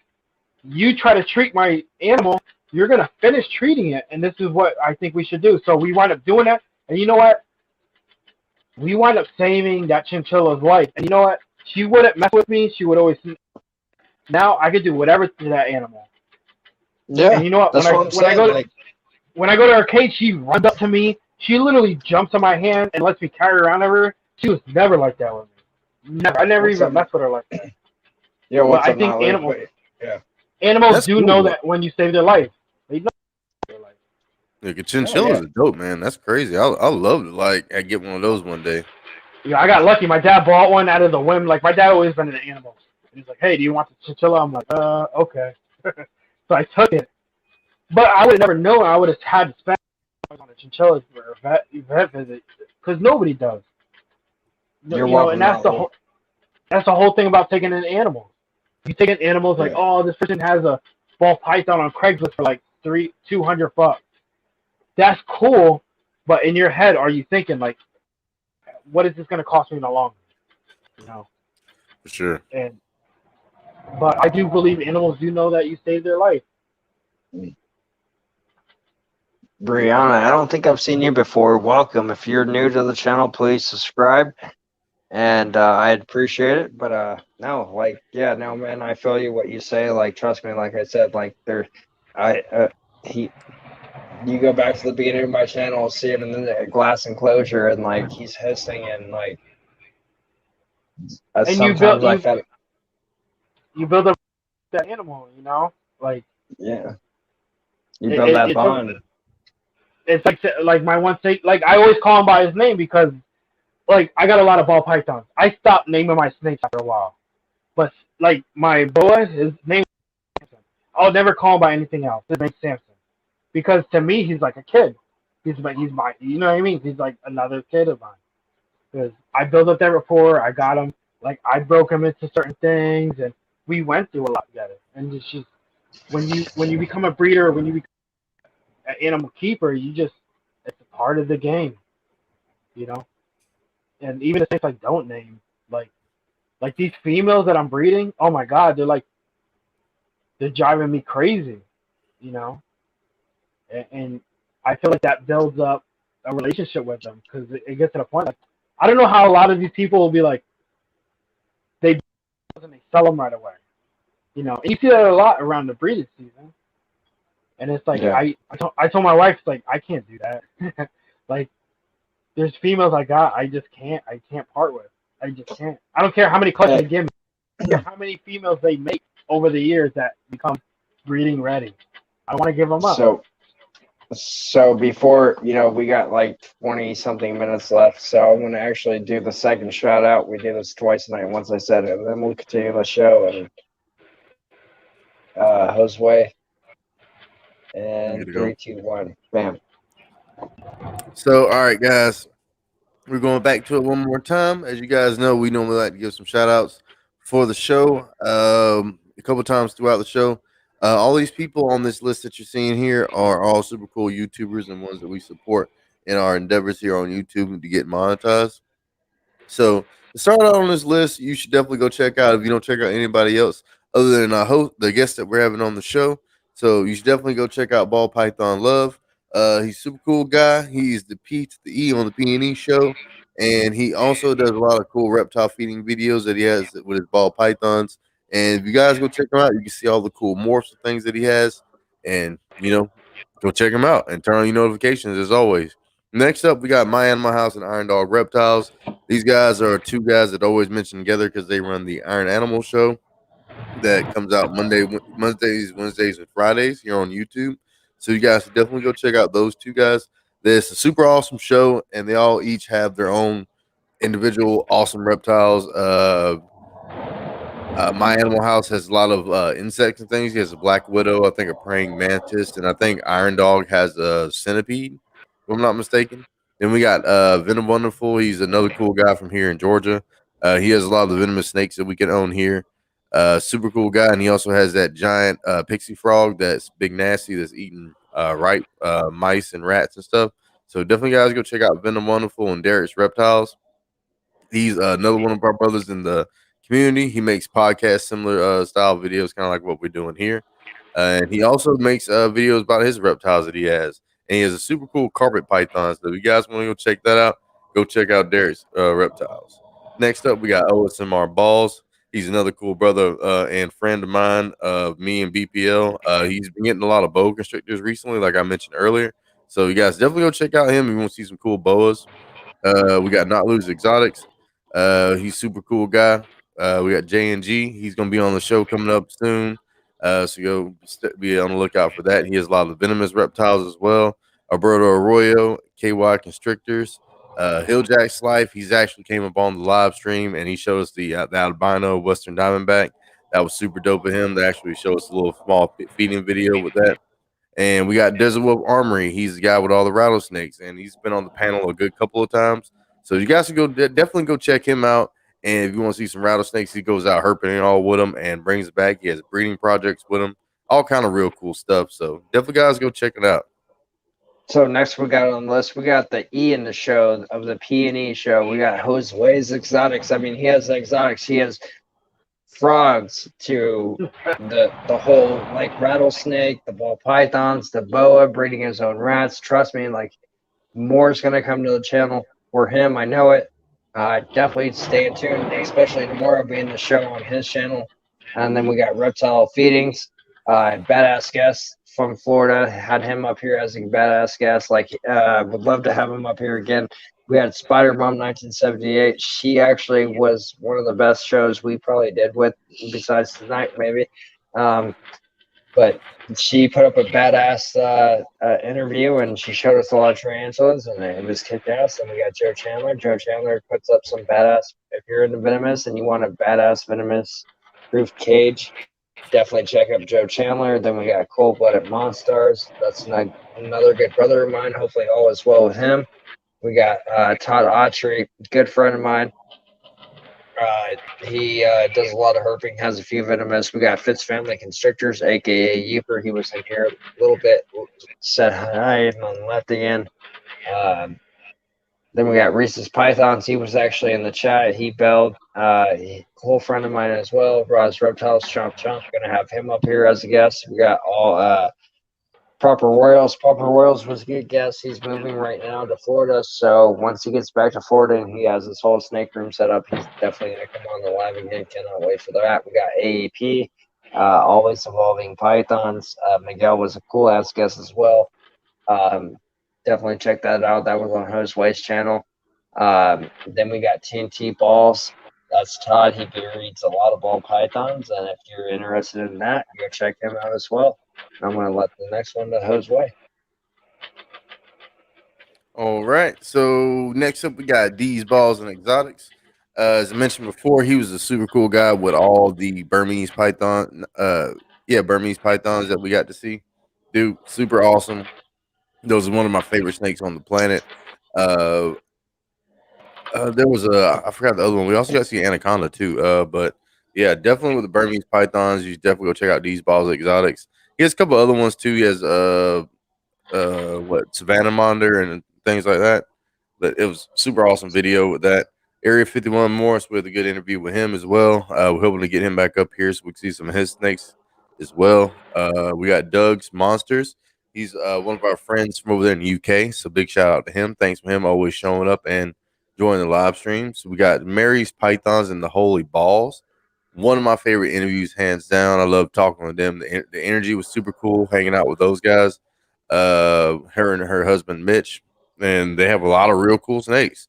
And they're like working with a lot of different species, different genes of the ball python. So we got the Pogo's Pythons. That was a good interview as well. We had Mr. and Mrs. Pogo's Pythons up here. They showed us all their collection, and then we talked about like their breeding habits and things that what their breeding was and what they're thinking about breeding next year. Upcoming videos, trying to get them to get on YouTube and all. So I believe they do have a YouTube channel, I'm pretty sure. So they're starting out with that. And we got Foxhall Reptiles. I enjoyed that one as well. We got to see the bull snake.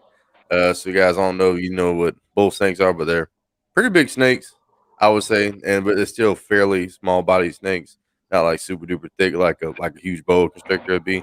But I still like bull snakes. But love that interview with him. Good energy. Then we got Dragon Whisper. He's in the chat right now. Super cool guy. He's on the East Coast with us over here. He has a whole bunch of bearded dragons and uromastics. He's just actually got some ball pythons recently. So hopefully we can be able to see that again coming up from that. That'd be super awesome from him. And BS Ball Pythons is from last night. That was a real good interview with him. He has a couple of ball pythons, and he's going to be expanding his whole repertoire of snakes pretty soon. He has some breeding opportunities he wants to go along with and things like that. So he has some pretty good dreams. So definitely, guys, go check him out as well.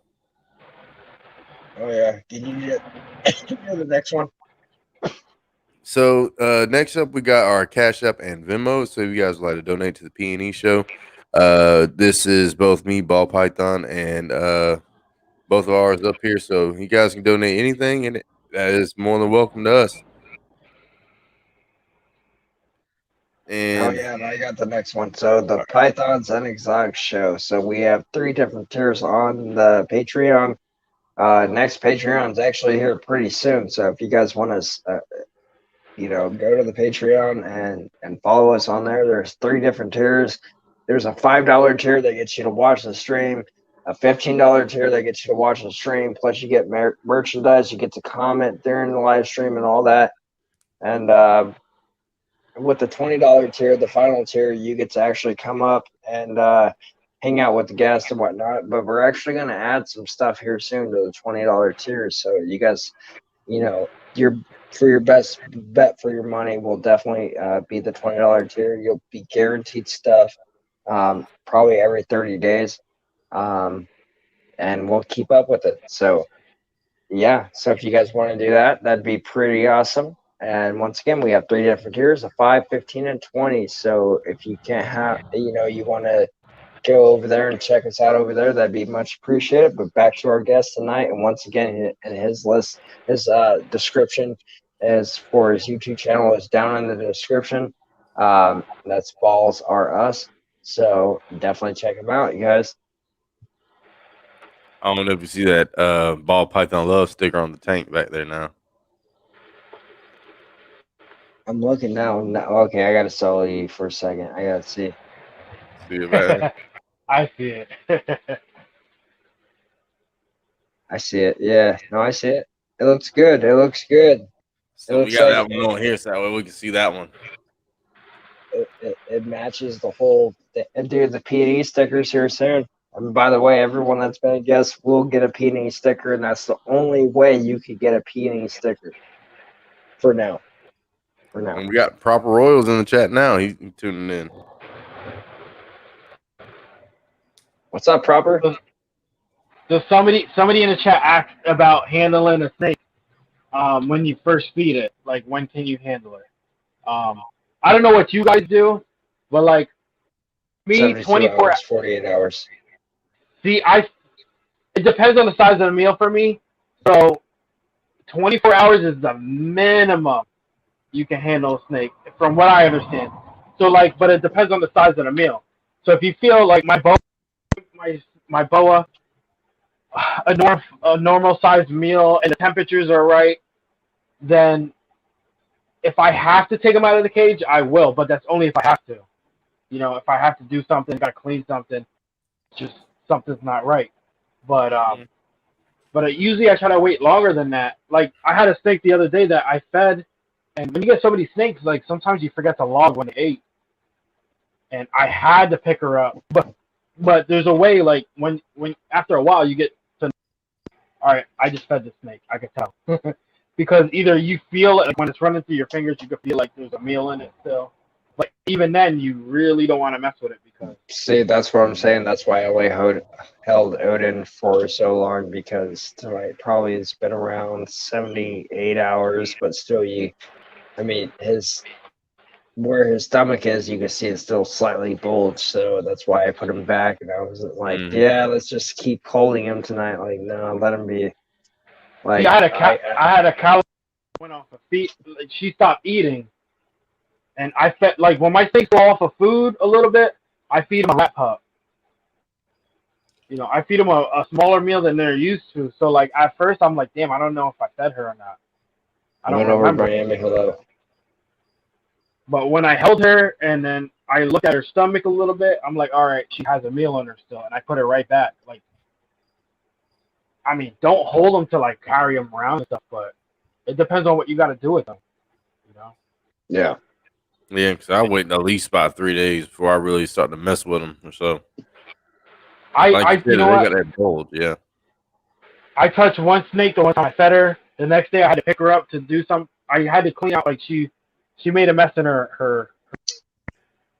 The next day she regurgitated it, you know. And then ever since I did that, I'm like, yeah, I'm very weary about when I touch my snakes after I feed them. But sometimes you have to, because I also had cases of scale rot. Nobody wants on their snake, and when you feed a snake and they make a mess and they wind up going to the bathroom, sometimes you're like, I really should take that out because I don't want to deal with scale rot. I had to do it once and I don't feel like doing it again.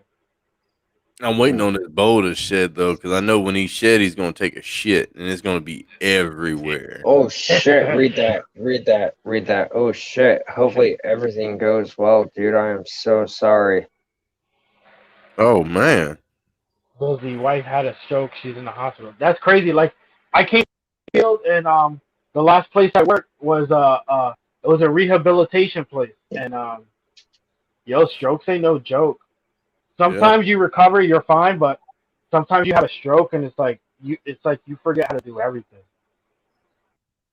It's not always the case. So hopefully it's not. Hopefully they caught the stroke in time before it caused any more damage in the ship. Yeah, for sure, man. Thoughts and prayers going out to you. Oh yeah. But I know you mentioned blackhead a little earlier. Here's a male. I think so. The dude bought this blackhead that was a plus other genes, and I love OD, so I bought this as a blackhead OD. No. I'm so sorry, but oh no, dude, that is horrible. I'm so sorry. She lost her vision. Yeah. I mean, just have hope, because I mean I've seen amazing things. So trust me, I'll actually make an IG post for you tonight for her. Dude, that I am so sorry. You just try to give them as much support as you can. Yeah. So you saying about the blackhead in that one? Yeah. So like, I'm obsessed with OG. So when I found this dude, it was what was he? I can't remember what he was selling at. It was an OD blackhead possible red gene, red ringer gene. A lot of people say he's an OD Enchi blackhead, but when you look up examples, it's not many examples on Morph Market. So I really think good colors on them, patterns. He does, man. It's like, let me show you this other OD I got. So here goes another OD I bought. That was so the guy was selling this for a friend, and it was a female. It was cheap. It was like I won't lie, it was like $100 female. Yeah. Sold this chick to me as a single gene orange gene. You could look at her and say, yeah, she's not a single gene orange gene. I don't know what she is, but I know she's just not OD. I really like the colors and like how like the saddles and stuff are on them. Like I really like that because if you look at the blacks on the sides, you see the whites that goes right in the middle of them. Like I really like that. And it's hard to see like the colors in each one, but the blackhead one, his head is really dark. I just grabbed her because once I saw her at the show, I'm like, yeah, I'm just gonna get her. Yeah, I would have. I like that one a whole lot. Yeah.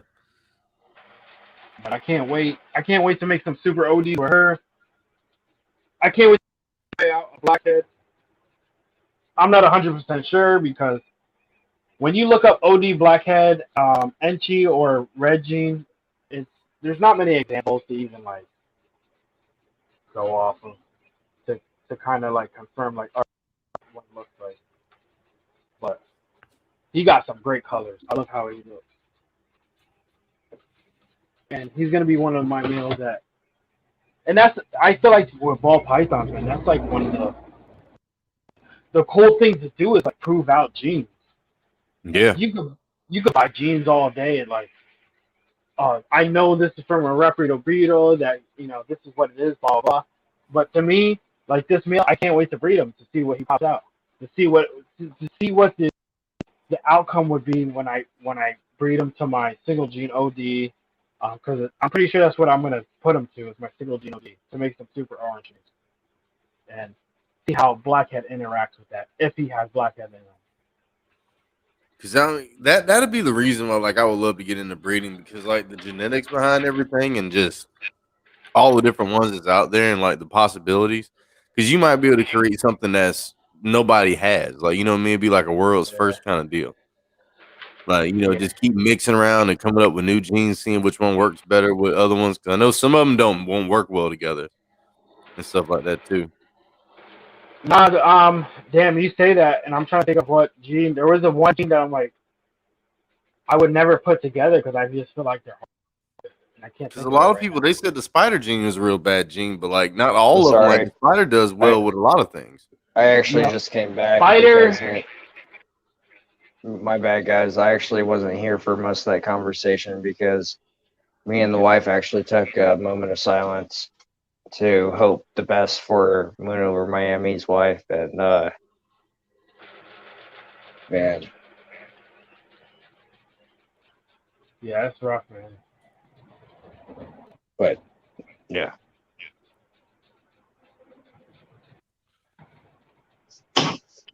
But with the spider gene, it's a controversial thing because of the wobble. You know, like the male. I can pull my male out real quick. Bpl has a really nice one. I can pull out Odin. Here, you don't follow him, not Odin. Apollo. So the male that I got, he hardly has any wobble, you know, if any. The male I have has a wobble, and actually, yeah. Yeah, look at that one. See, that's gorgeous. That's a beautiful snake too. Yeah, this is the male I paired out with the Enchi Mojave and the Enchi Leather. So he has Enchi in him, Super Pastel, Pinstripe, and Spider. So, one question. So, do they, because Ball Python, yours is like that too. So, do they pair the spider gene with the pinstripe a lot of times? You see him corkscrewing there? He's like corkscrewing, he's upside down, like. Yeah, see, when I first got him, he was like that. But I don't handle him as much as my other ball pythons. And I used to have another spider that used to do the same thing. And the same thing with him, like I would handle him. Even when I handle him a little bit, he doesn't really corkscrew like that much. But when I first got him, he was stressing big time, and he was like doing all kinds of crazy stuff. But now he's just chill, and it's one of those things, like some do it more than others, but I don't think that's enough to stop from breeding these things, you know?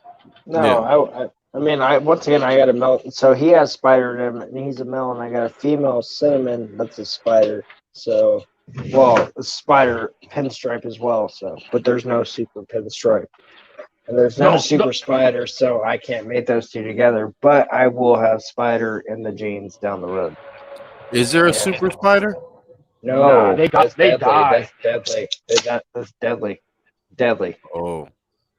Yeah, they said it makes an all complete white snake, I believe, but the ones that people were able to hatch out, they don't survive within like hours. It's like one of those things, like they just die. Yeah, don't do it. It's horrible. It's like even spider to champagne. It's just don't do it. It's gonna be a horrible lethal combo, like Proper said.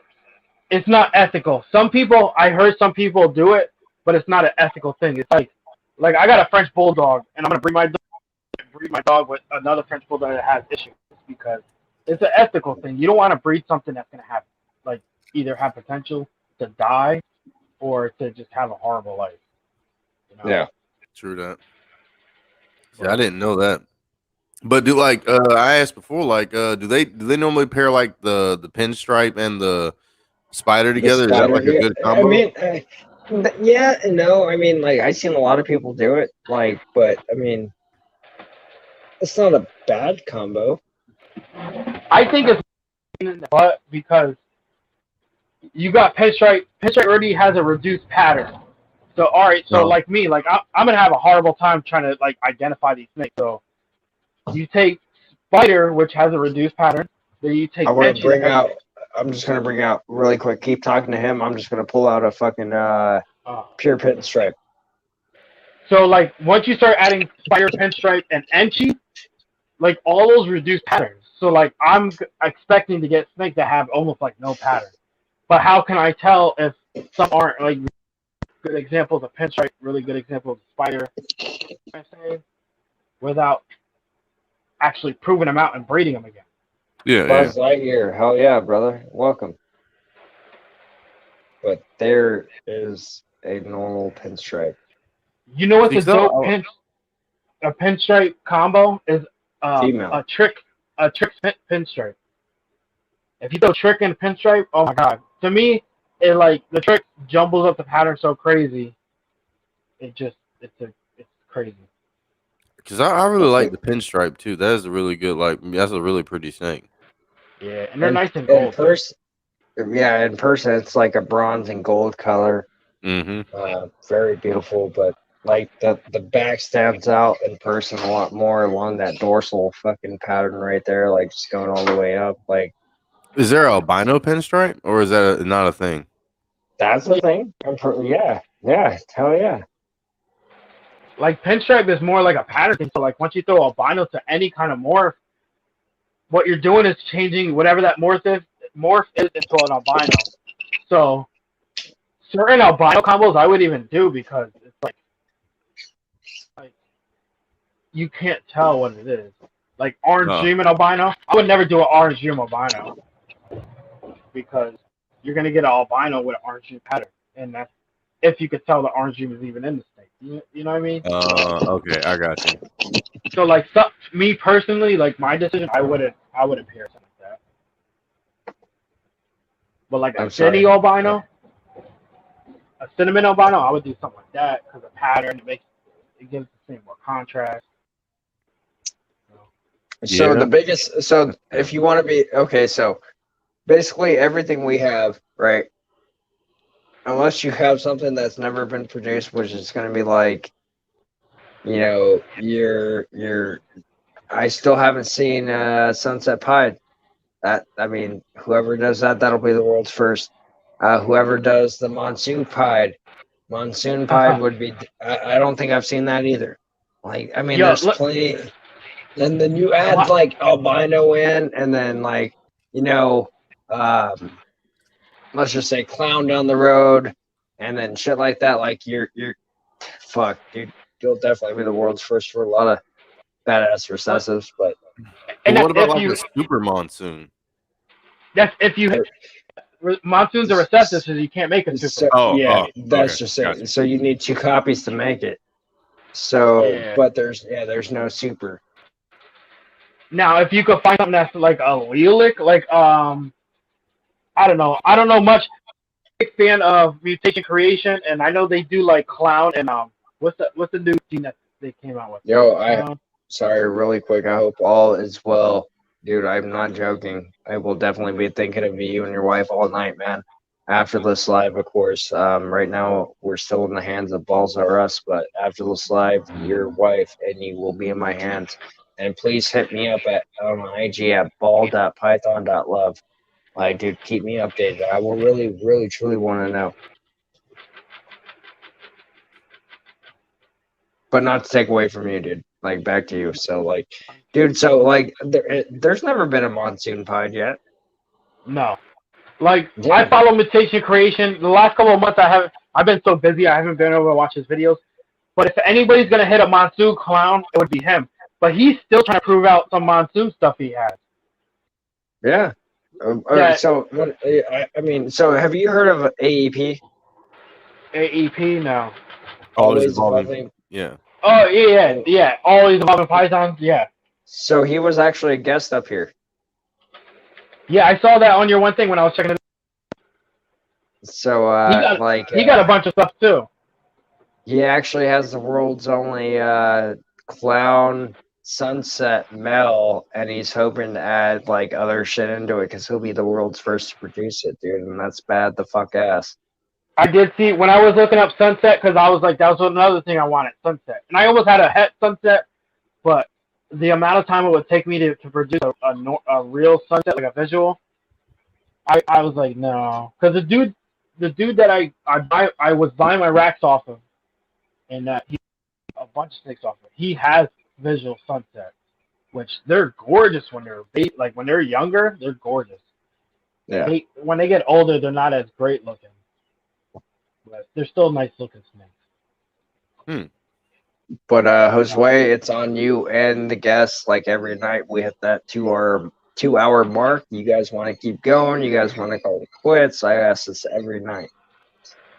Yeah, I gotta get ready to take it on in. It's about 12 o'clock here, so I gotta go in and crash in a little while. Yeah. Okay. Well, hey. So before we end it, I'm gonna let you say, both you, Josue, and also Balls R Us. I'm gonna let you say a few things. But once again, I am Ball Python Love. Hopefully tonight we'll hear words from him soon. Balls R Us had a kick-ass fucking time. Like, kick-ass dude. Like, you guys definitely need to go down in the description. It's down there on the description. Hit that subscribe button. Go to his link. Hit that subscribe button. Turn notification bell on to all. Please, I appreciate it. And I want to kick it over to Josue. So, I'm Josue from Josue Exotics, and I had a great time tonight talking to you, brother, and it was good getting to know you a little bit and getting to see some of the animals you got, because, you have some really cool snakes, man. You got some good insight. Maybe one day we can see one of them boa constrictors and stuff. So, if you got anything you want to say, go ahead. Yeah, I got a couple clutches coming, and for anything that you guys buy off of me on this upcoming, 2 or 3 clutches, you can get a free t-shirt with the order. Just follow me on Instagram, Facebook. You can follow me on my YouTube. I'll start getting more videos out. But, yeah, anything that you buy off of me, I'll be sending you out a free t-shirt. Just let me know the size when you purchase your snake, and we'll take it from there. But, yeah, follow me. I'll be on Morph Market, Facebook pretty much. So just... Oh, yeah. Well, Balls for Us, you may leave at any time. I'm going to play the intro, and that ends the show. So thank you again, man. I appreciate you. Hopefully one day you'll either share this out or tell your people, anyone that you might know that does this. And, hopefully we get them as guests. We get you back up here as one day in the future. And, it'd be awesome. But I'm going to play this out on the intro. You have a good night, Doodly, when you're ready. You too, man. Peace. Have a good one, guys.